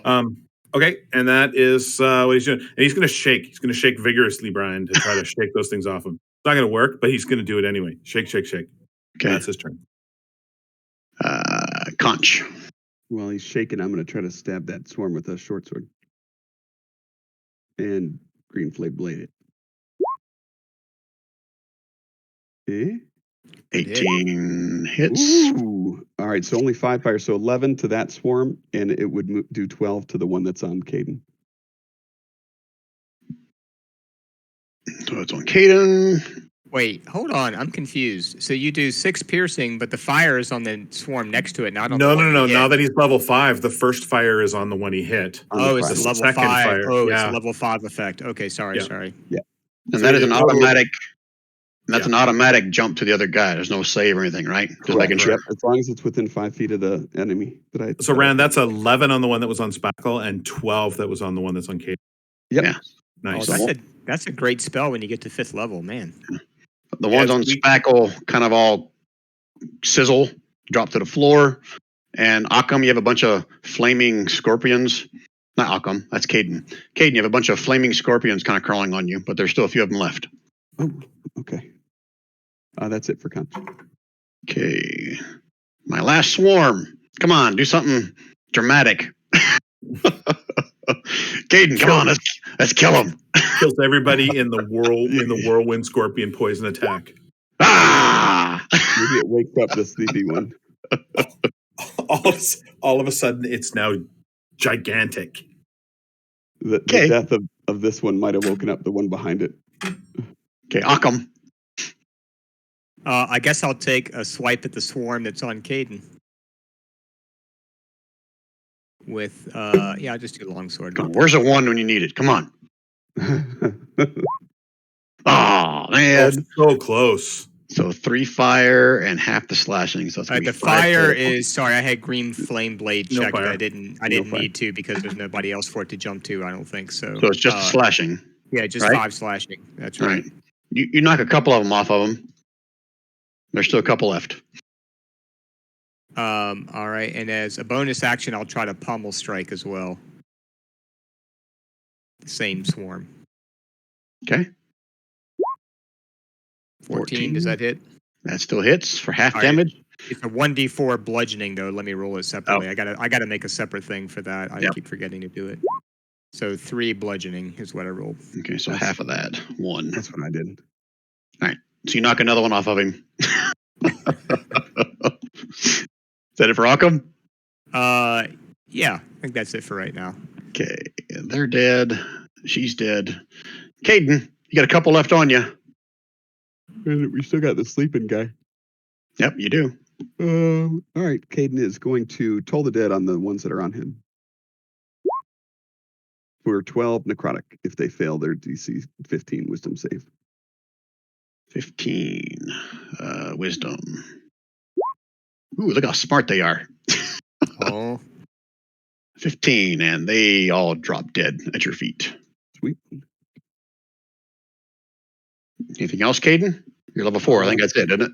Yeah, that's pretty much it. He still does have this longsword out. He could pommel strike that other one, but I think we let someone get one big whack off in it. One big So- whack what off. did you say? A big whack off on the scorpion? That's The granny can work. That doesn't work that way. Sounded a little bit. Is it Granny's turn to whack off? It I is. think it's Granny's turn to whack off. All right, Granny's going to move up into whack off range, and she is going to. Now that one's pretty dead. Well, and we know that It was on its nail kicked the crap out of it pretty good. But you know what? I'm not going to play any games. I'm not going to play any games with this. Ray of Frost twinned. So there's the first one, 22 definitely hits for. and there's the second one, which misses. Who are you attacking? The sleeping scorpion? That's the only thing that's still alive, isn't it? I think so. Yeah, Correct. that's the only thing that's still alive. Yeah. All right, so the first one hits it, and then it awakens, and then the second one misses. Yep. I know he's not up yet, but I'm just moving him to remind myself That's that he's fine. no longer asleep. I think Granny misunderstood that it's an automatic critical against the sleeping skeleton or the sleeping scorpion Melee. in melee. Yeah. Oh, I thought you were saying she should have gotten critical. Granny could have smacked it with the staff of the adder, but I wouldn't have. I didn't know. That's all right. Hey, Panther. Panther is going to run up. Panther could have. Killing blow. Imagine a cat takes a long stretch, kind of yawn. Panther's like, oh, finally something for me to do. Oh my gosh, Panther bite. Panther was saving it up. Rob, go ahead and describe No, the Panther kills the last one. That's crazy. So Panther goes up to it, and Panther gets it by the neck and does what Panthers do. And you know that if the Panther talk, it would be like, "I told you not to screw with me. I told you not to," and just shakes it until its neck basically just is sort of hanging at a back. You watch the scorpion, so it tries to come forward, then just goes limp. I was hoping the Panther was going to do the death blow after doing nothing that entire fight. All right, That's we testically it's reborn, Rand. I like it. so we are now technically out of combat. Occam would like to go ahead and drink one of his healing potions right now. So Okay. that's the full roll, right? If I do it as like Correct. a full action. Okay. Correct. Oh, no, wait! I automatically get all the points. Is that the Yes. max points? Oh, okay. So that is 12, right? I think for a regular 2d4. Yeah, 2d4 plus 2. Oh, I thought it was plus 4. No, plus 4 is for the greater one. Oh, okay. 2d4 plus 2, so 8, 10. 10. Okay, gotcha. Oh, yep, yeah, you're right. I see it now. Okay. Thank you. So as you guys look around, you can see there's a cavern that leads to the north of where these guys are, and the cavern opens up into 2 different passageways further to the east. Okay. I think maybe we start exploring to the north first. If we kind of pick through the scorpion goo that's left, is there anything valuable looking that the scorpions like? I'm kind of thinking about the Night Mother, whatever she is. Does she have any? Was she wearing rings? Does she have like opals embedded in her, heart or something like that? She had like one of those gems like right between her eyes, and she's wearing a couple earrings, and she's got a nice dress. Man, like we the should have crab from Moana. tried parlay instead of fighting her. Some stiletto heels. Nice. No, anything valuable though among the gunk that we can see? Not on the scorpions. I mean, they're scorpions. Okay. Well, there's precedence. Yeah, I mean, some creatures when they die, like inside of them are things that they ate or that they naturally have or whatever that are valuable. Like Professor Orb. Like a what? In Wait, Icewind Dale, one of the Yetis had a Professor Orb. Oh, I see. Yeah, okay, gotcha. No, I mean, you can spend the next 10, 15 minutes kind of cutting them all open and gutting them and digging through the chard. Yeah, I'm just kind of visually inspecting. I don't want to get my hands all dirty. The only thing that you think you may be able to get value out of is if you can somehow store some other poison. Nail wants to try that. I thought it looked like this on its back. What? That's a crab. That's not a scorpion. Nail wants to try to harvest poison from the Night Mother. She has like a proficient in the poisoner's kits, right? Yep. Okay, that's what I thought. All right, so I was not prepared for this. So go ahead and roll your poisoner's kit. Oh, nice. Okay.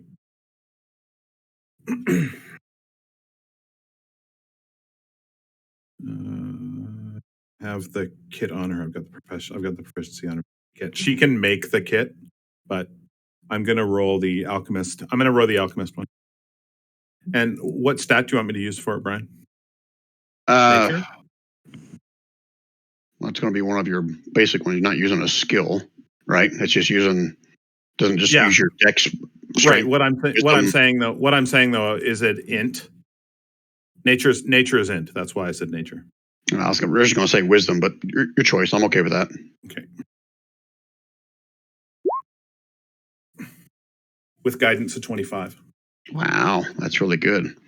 All right, so let me look at this, and I'll have to figure this out later about what exactly this means as far as how many doses you get.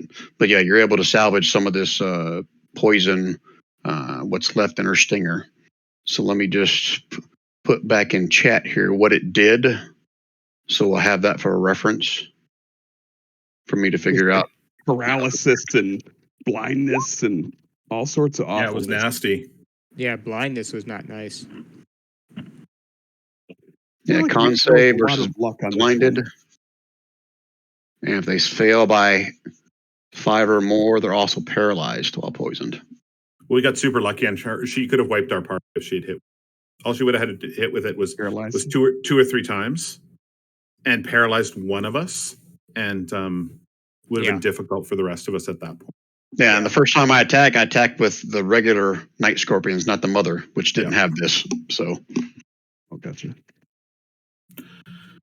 All right, so I cut and pasted that into my treasure section, and we can deal with that. We can deal with that today. okay. I'll have to just figure out how many vials you can get out, how many uses or whatever, how that works. Cool. I'll do some reading on that. Is there something easy for Occam to cut off the giant scorpions to show that he killed a giant scorpion? Like something that people Oh, yeah, recognize? smart. You know, like a trophy that we could take back to show, hey, look what we killed. Hey, you can probably cut off one of their stingers. I would think that would be a good treasure marker with it. So Occam will go around with Shatter Spike and cleave off a few of those and put them in his backpack to take back. Okay. I'm just looking to make sure that there's nothing else in here, Brian. Yeah, the next Night Mother that we've got to fight. All right, so Conch is in the next room. So hold on, guys. Father. Conch moved into the next room all by himself. Conch, did you go north all by yourself? No, just went about 20 feet to the northeast. Okay. It's nice knowing you. So ping how far you can see in that room, Conch, because I don't always know. He can see, it looks like the whole room. Yep. So you can see, it looks like there's some carcasses of something back over here. Okay. Other than that, you can see there's a few, right here's a skeleton where I'm pinging. Okay. Let me do a shift click for my recording screen. So you see a dead body here. You can see a pile of some kind of carcass over here, and you can smell it from this vantage point as well. Something rotting over in this corner over here. Okay. There's Are those more eggs right there? He's going to make note and kind of come back towards everybody and let them know that. Well, Occam trailed behind him. What are you doing, bro? Well, we got to make sure the scorpions aren't coming back, and we said we'd clear the entire lair. I figured I'd have a peek while we were sitting around. Yeah, kind of creepy in here, eh? It's very creepy. I love it. I'd have to buy a summer home here. There's one other area that I wanted to check. I'm going to head back over by Granny. this room in here has like looks like a pool of somewhat running water. Looks like it's coming, its source of it is here, and then it empties into the ground lower on this end of it. I'm going to touch it with my hands. Is it water? Am I dead? It is cream of corn. No, it's water. Oh, nice. Well, you just don't often find like pools of water in the desert, right? Don't often find creamed corn, pools with creamed corn in the desert either. True. Sploosh. Pea soup. Oh, yeah, you're a water dude. I forgot he was a sea elf. I know, me too. I just remember. It's only about 2 or 3 feet deep, Conch. But So, you're yeah, you still sploosh. underwater. He's still under the surface, flat on his belly, Yeah. Yeah, just taking deep breaths.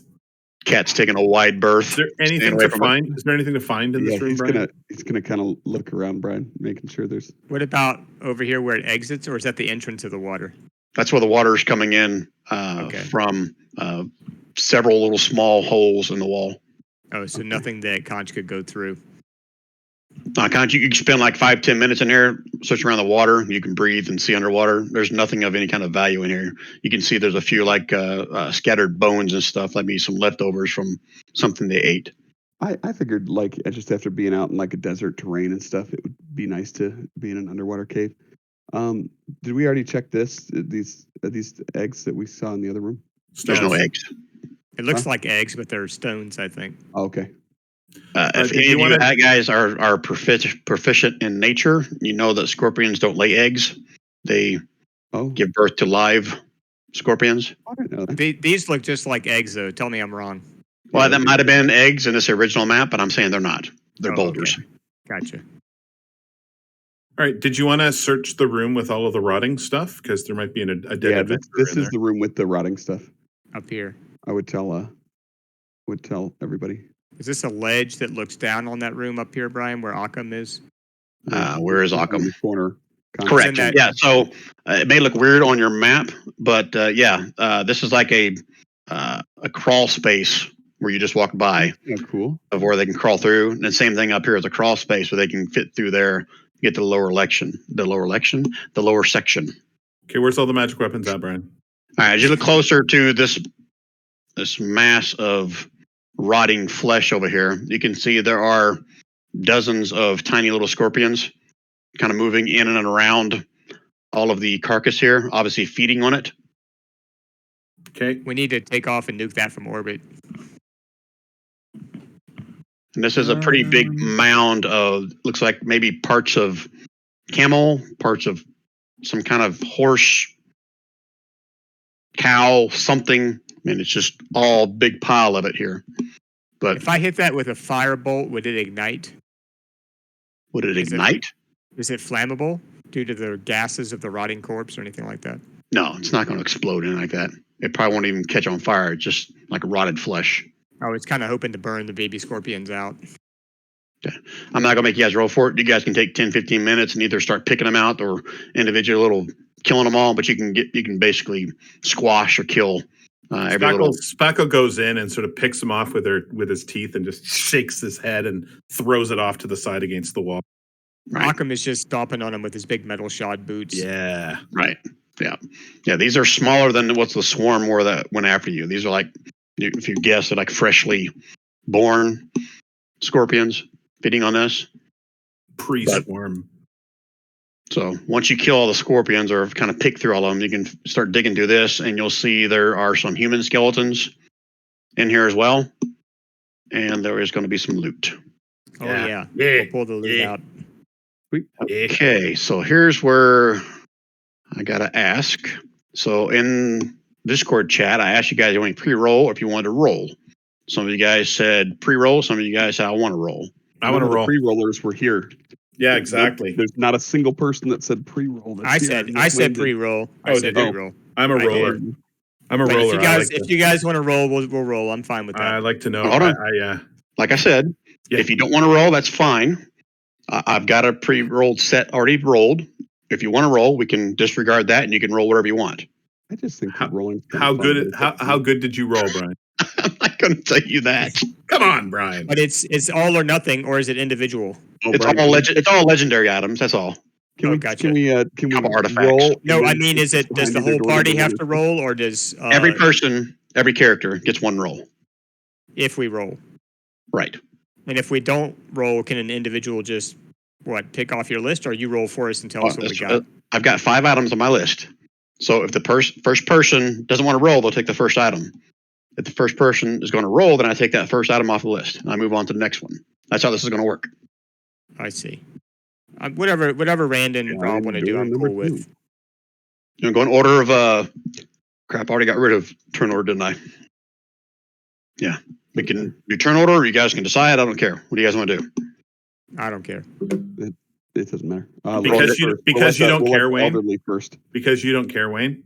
I think you should roll first. Fine. What am I rolling? What? Hold on. You don't have to roll. You can don't just want take to. the first item. Right. Yeah. I'll take the first item then. What is it? You get a +1 short sword. All right, fair enough. Nice. If I'll tell you what, if Conch comes across something that works better for you, he would You'll trade be him? very interested in that short sword. All right, that's cool. That's his weapon that he uses. So despite what that says at the bottom about rolling for advantage, I already did that. So it's a short sword +1. Okay. All right, Cool. Hey, Rand, you're up. You're going to roll? Yep. I don't know. Okay. What is Rand going to do? Brian, what do I roll if I'm going to roll? Hold on a minute. I will, if you're going to roll, then I'll let you roll for rarity as well. Let me pull up my table. So I have it ready here. You want over 90 for something good. I want to do one roll and one. Who's this for? So this would be Conch. Conch is level 5. Okay, at level 5, you have a little bit better chance of getting a rare. Okay. So if you roll basically 0 through 75 or 1 through 75, it's uncommon. Okay. Out of 100. Roll with Conch. Take the default with the other dude. That's what I was thinking. Ooh, a 4. Okay, it's uncommon, obviously. Okay, you want to roll for the item too? You want me to roll? I can roll for the item. I'm due a good Okay. roll. Oh, it's gonna be a weird number. So hold on, I gotta see what it is for uncommon. I roll a D161. 161. Got it. 74. What is a 74? Let me scroll. 74 is the only one that isn't mapped. A +1 weapon. +1 weapon. Do you need to roll for what the? Yeah, D35. Let me go to my other page to see what kind it is. You want me to roll or you rolling it? Go ahead. D35. That's over here on this table. It's going to be a war pick +1. Yes. 35. A lance. All right. 27. It was 27 was the roll. Oh, 27 was a roll. Sorry, my fault. Oh, Lance would have been good. I would have totally traded you for that. I've got a battle axe. All right, +1 battle. Battle axe +1. Okay. You gave up a spell scroll of lightning arrow. Okay. That would have been the item I pre-rolled. Got it. All right, who's next? You gonna roll again? I'll let Rob roll, and we'll just kind of Okay. So this is Granny. Okay, so she's And then level she's 5. And then we'll let your second character roll after me, Rand, and then Dale will go. Yeah. So D100? Yes, for the first one to see what kind of rarity you get. Not good enough. 37. That's uncommon. So a D161 again.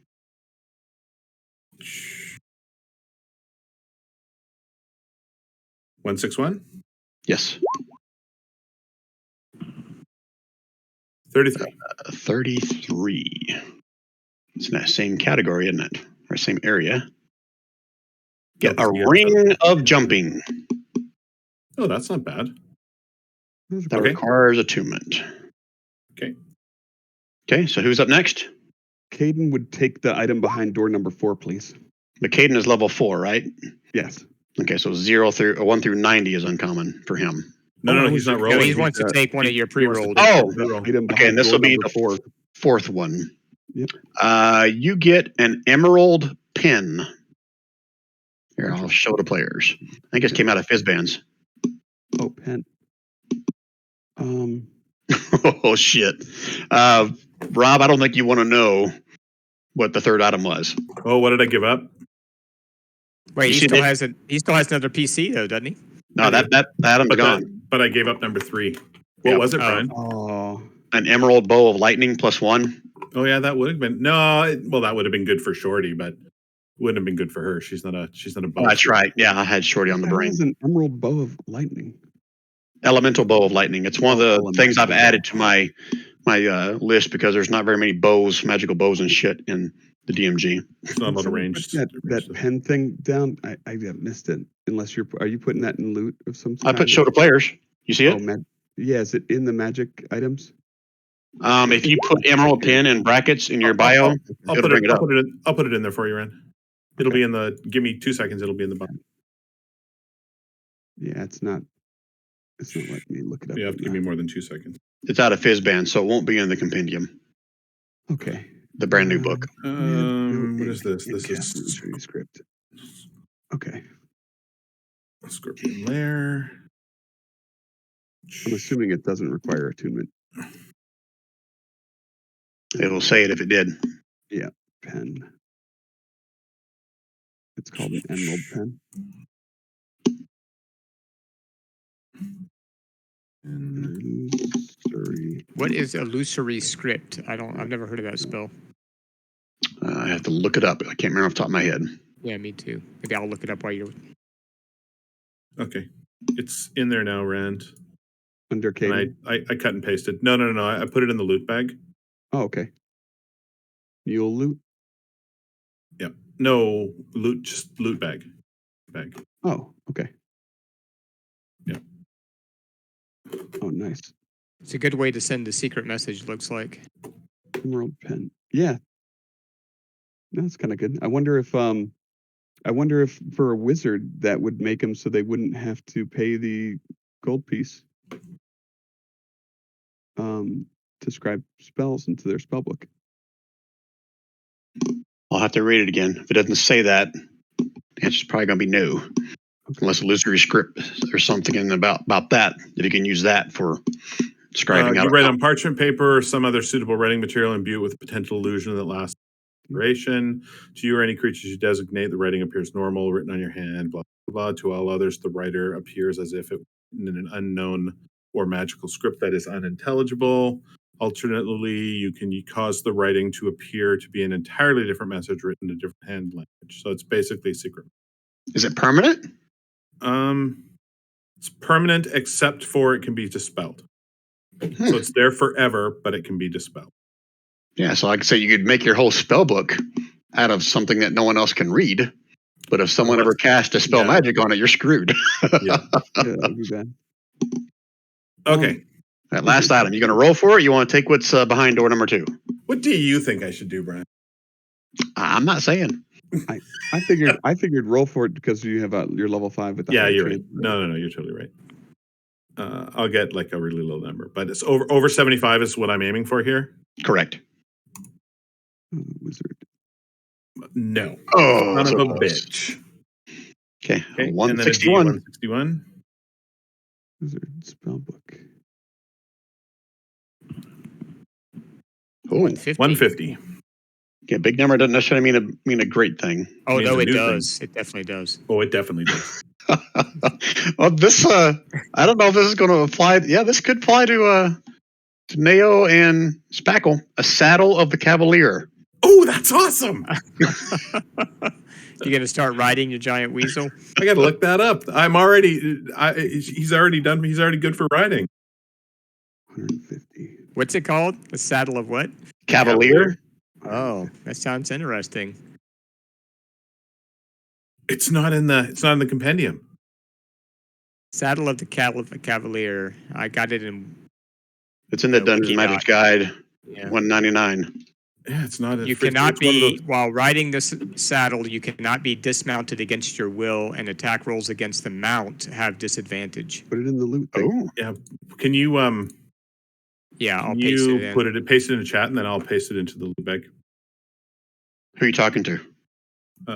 Oh, okay. Yeah, Wayne. Saddle of the Cavalier is what it's called. Nice.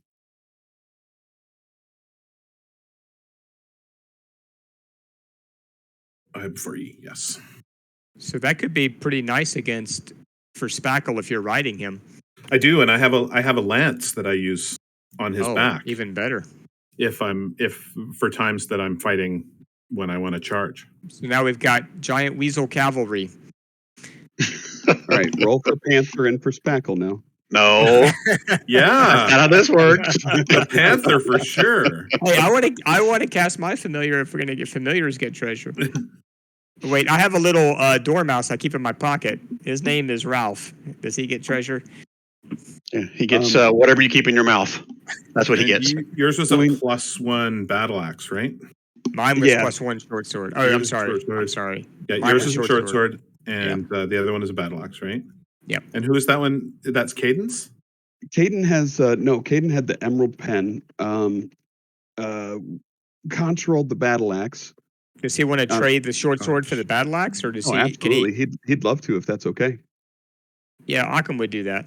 So you Okay. can take the short sword. I'll Okay. take the battle axe. Let me make If that. that's okay with change. Brian, I don't know if he has it. Oh, set that's up. fine. You guys are free to trade amongst the characters here. Okay, All right, so I'll take that off. nice. He's gonna cradle it. Yeah. It's his first magical weapon. To And Caden. battle axe. I forgot already what ring of jumping. Okay, and then you would have a battle axe +1. Yep, I got it. Okay. And what we found, like, you might want to create a backup character, right?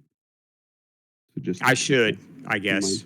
And I could pass this on. Well, to just him, for nights like perhaps. this, where if you want to play a second character as well, Yeah. not just Like if your character if you had dies. said you wanted to play 2 characters tonight, then I would have let you just because I felt like shit all day long. But the medicine I took, it seems to be working pretty darn good. But can you share loot between characters if you make a backup character? Is that allowed? As long we're in Monster Hunter series, so I'm not really going to be that strict about it. And if you can come up with a reason why these two characters would agree to give something to somebody else, I'd much rather there be some kind of a trade rather than just giving all your shit to one character. You know what I mean? I don't want that to happen.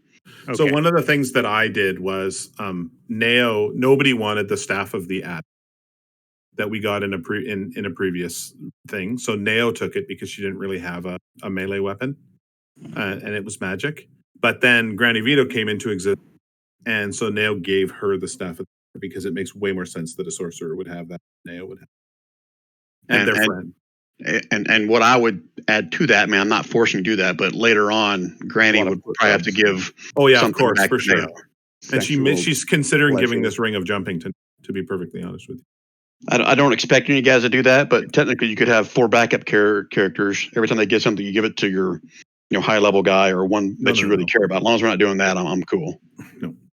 I don't think that's what we're going. But it sounds like it might be worth it for me to make up one backup character for Monster Hunters, though.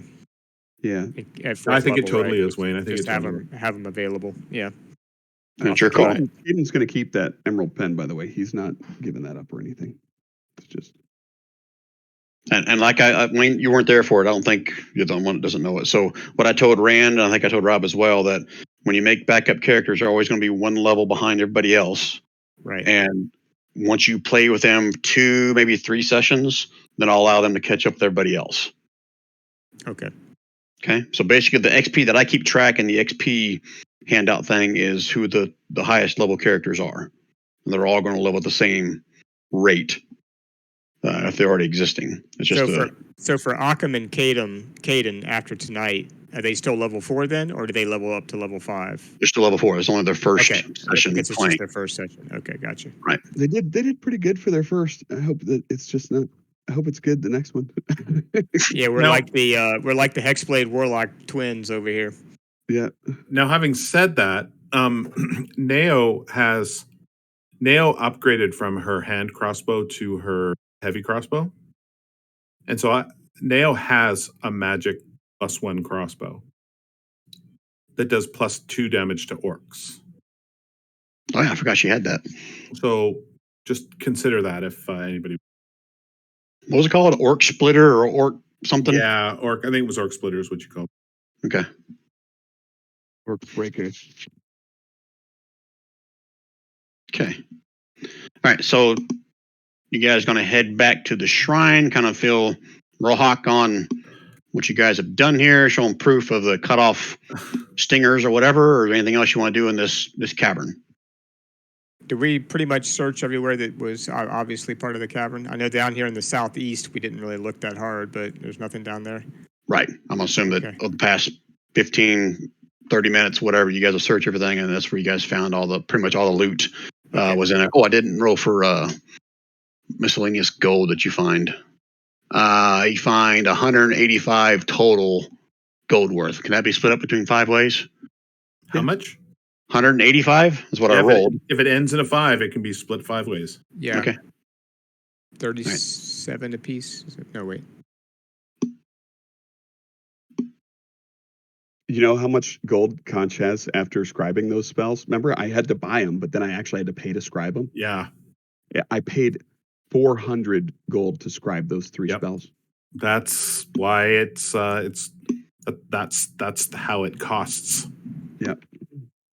So Brian, I don't know if you realize that, like the scrolls that I was buying, I might have bought that one for 100, but it cost me 150 to scribe it. So that total cost of Dispel Magic was 250. Right. I still think it's worth it, though. Yeah, I do too. So 37 gold apiece?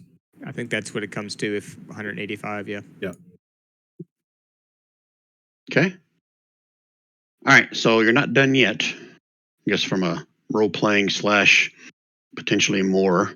You guys make your way back to the shrine, I'm assuming, inform Rohak of what you've done, show him proof of that. He is absolutely ecstatic and true to his word. He wants to do a special prayer ceremony for you guys within the shrine of Paylor. He does, as you guys are walking towards the shrine, kind of pulls, who was it? Was it Caden or was it Conch? It kind of flips somebody off at some point when you first got there. I believe it was Huh? Constant. Okay. Conch did, yeah. He'll pull you off to the side and says, I'm going to say a prayer for you, but he sees all. So I'm afraid that you may have angered him. So I don't know if he was really going to bless you today or not.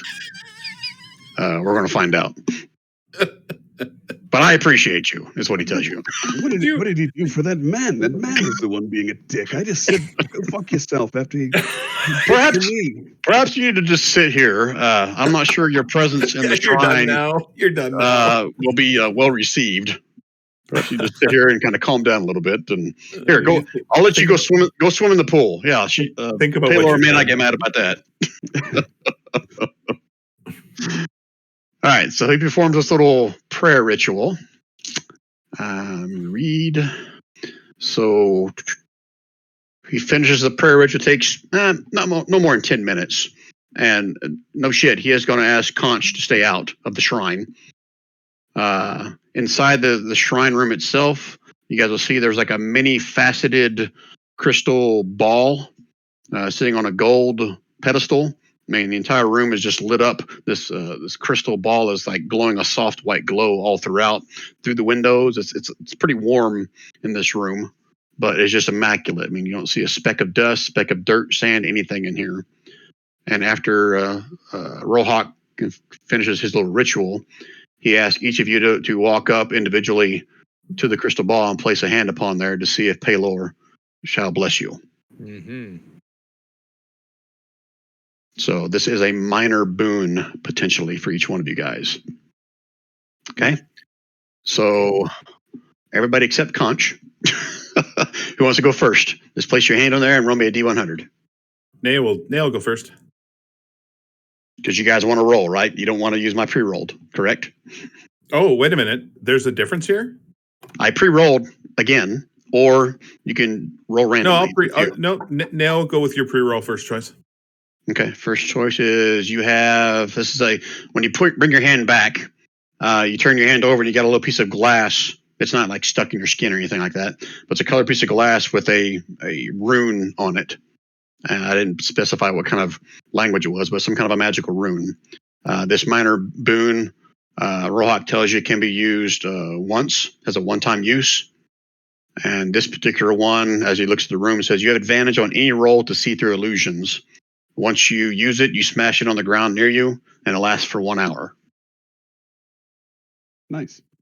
Let me put that in chat for you again. I got it. Okay. Okay. Is there a name for that boon?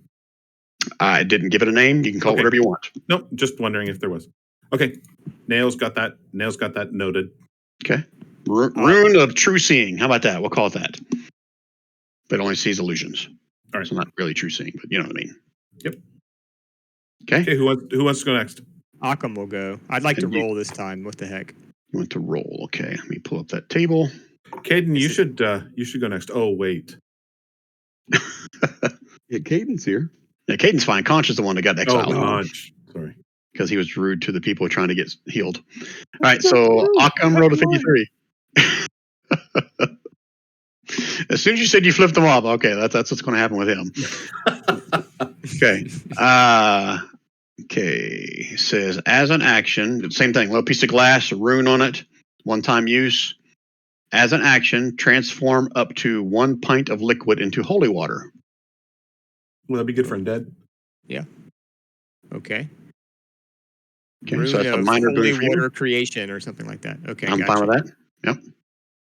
Okay. Who wants to go next? You want to take the roll, or you want to take the pre-roll? Go, Rand. I'll do a roll. This is for Caden. Yep. Okay, roll it. 87.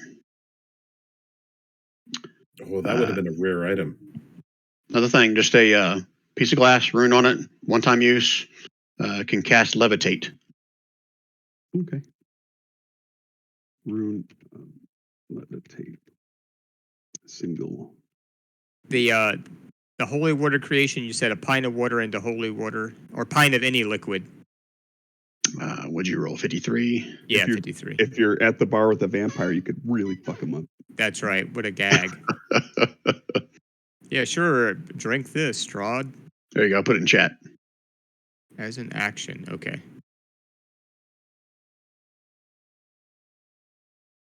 Okay, we have one more for somebody, I think. Yep, for Granny Vito. Okay, do you want to take what I pre-rolled, or do you want to roll on the table? Well, now am I taking number 4 or number 5? Take Or do I number get 4. Oh, Brian. Number 5 was lost.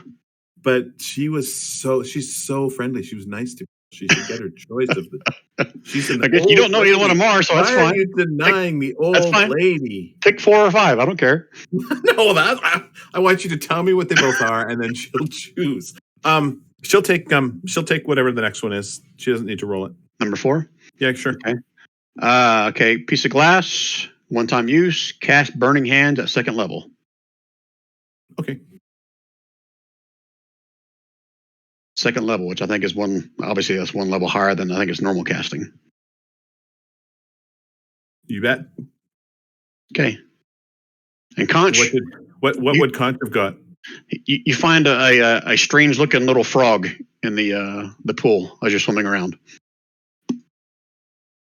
I avoid it if it's colorful. I know better than to touch it. It's red and green. How about that? Yeah. If it's bright colors, I'll avoid it. Okay. What Right. What did Conch miss out on? Well, would he have rolled, or would he have picked number 5? Let's just say you would have picked number 5. Thank you. Okay. You would have, by use of this piece of glass, gained proficiency in a skill you're not proficient in the last 1 hour. Oh, 1 hour. Okay, that's still cool. I could have been like the bard. Oh wait, I do already have performance. Never mind. All right. So that is it. Rohawk, thanks you for taking care of the scorpions. He'll tell his folks to still keep an eye out, make sure there's no more stragglers. But based on what you guys have shared with him, and the one big black mama, you're assuming is the mama, had babies all over it, he feels pretty confident you guys have taken care of his troubles.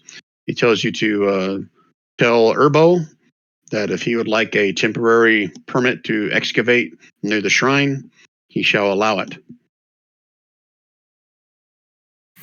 And when you guys All right, let's go tell Urbo.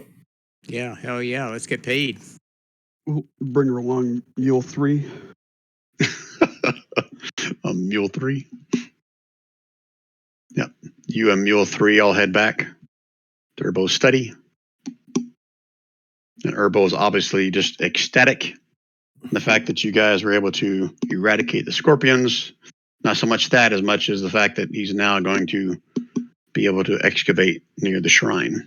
Occam saved one scorpion tail for Urbo. He kind of drops it on his table on top of some stack of papers.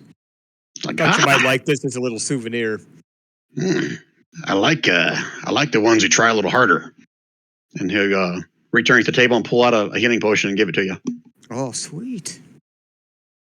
This will come in handy in my studies. But as promised, 1,000 gold pieces for a job well done. So each one of you guys will get 200 gold pieces on top of everything else you got from Urbo. Nice. And that is where we'll end this session tonight.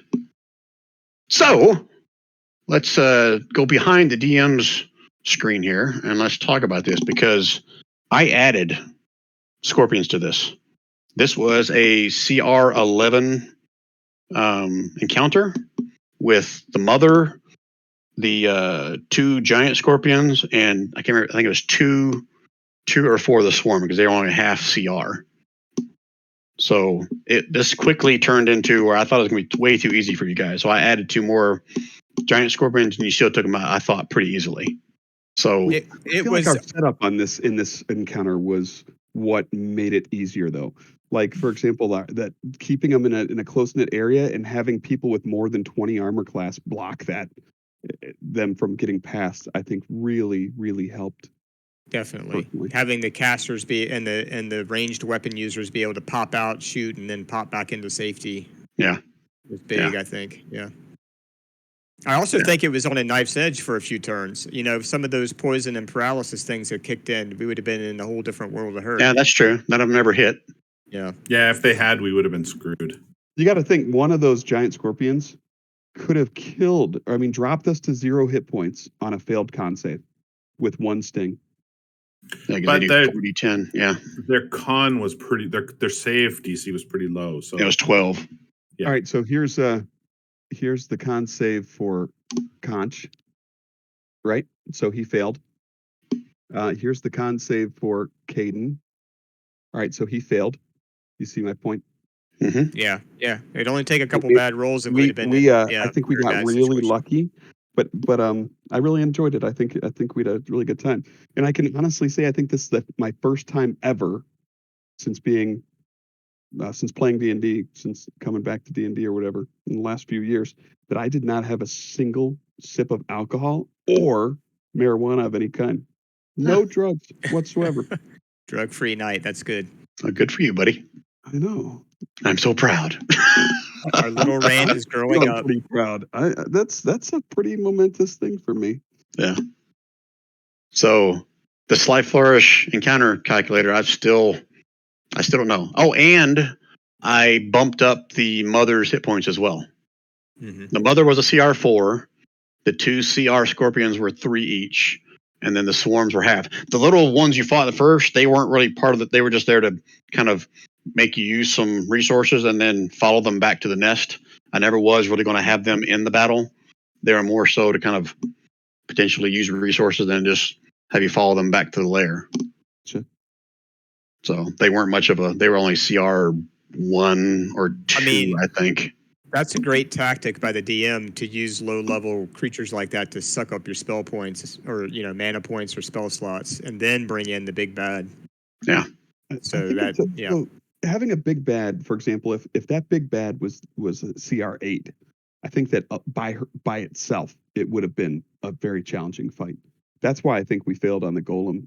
If it was a CR, But if I had made that 8, if I would have figured out how to make it 8, so that'd been 8 plus 2 giant scorpions, that would have been a total. I think it would have been a deadly encounter. I think that would have been.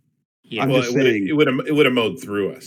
Yeah, I'm just saying if that was all that was in there was a CR8, I feel like that would have been an okay potential situation. I think you guys would have walked right through a single CR8, in my opinion. Really? Action economy. Well, yeah, Unless I would have had like layer actions or legendary actions, something like that. I think it would have been a cakewalk for you guys. Because the golem that we fought was a CR 12? Correct. Well, we know we can't do that. Single target. I like having multiple targets. I like splitting it up. I like having to do some strategy. I like having to decide sort of what do we have to hit. The big hitters, Granny Vito very specifically did some AoE, but always made sure to hit the big bad because she's the one that's going to do a lot of damage in one go. Mm-hmm. Whereas Nao now with her bow and 2 shots is actually doing pretty good from a damage perspective, whereas a level ago she was terrible from a damage perspective. So right, and that's level where makes a Caden difference. is. That's where Caden is, and that's where Akka is or whatever, right? Occam, yeah. Occam. Yeah, the difference between level 4 and level 5 is a big difference. Yeah, but you only had 2 level 4s. The rest of you guys were 5. So No. But what I'm saying is when you go from 4 to 5, the boost in power is more than level 3 to 4. Do you know what I mean? It's more than level 2 to 4. It's literally that potent. I think that the difference is. Well, and I've said it before. I think that last one with the Horde Golem, I'll take blame for it because I added some layer actions and legendary actions to it because I just thought the action economy was going to make up for the fact that it was a CR12 monster. I kept thinking that we were going to survive. I should have probably hightailed it out of there along with the other hightailed it out of there. Along with Simon Fraser. Yeah. Right. And as I keep giving you guys more and more magic items, that makes the calculation potentially be more off. But I'm going to continue to kind of play with different things where, like I said, your total level, half of that is the total CR I want for the monsters. Continue testing that. And some monsters just may not be rated right, which is probably more true than false. That a lot of them probably aren't exactly put in the right CR number level. I don't know how accurate anyone can really do that, but that's what I'm gonna continue to do. I doubt you guys will get enough to level up I think if I look at XP loot, how far away were you from the next level? XP totals. I have no idea. That ring of jumping rocks. Ring of jumping's awesome. Triple your jump as a bonus action at will. Yep. Did it have a number of uses? Or is it all the time? It's all the time. It's at will as your bonus action. I could just Granny Vito can jump around Wow. like Yoda now. Wow. Like a gum. That is seems cool. Yeah, that seems overpowered. She's totally Yoda. She's Granny Yoda now. Well, you still have but she probably has a 10 strength, so she can jump up to 30 feet around. Exactly. You know what I mean? Yep. Yeah, She you guys doesn't are have still enough like strength. I think she's 7,000. got an 8 strength, I think. Yeah, she is an 8. But still. Yeah, I think you guys are still like 5,000 or 6,000 XP away from leveling up again. So you're probably gonna be there for 2 or 3 more sessions. Okay. Oh, okay. All right. Well, Our hey, I'm level going to head 5 out. guys- Our level 5 guys would be close to, or level 4 will get close to 5. Thanks for playing, Wayne. I appreciate it. Yeah, Oh, thanks, no, Wayne. thanks. Yeah, sorry.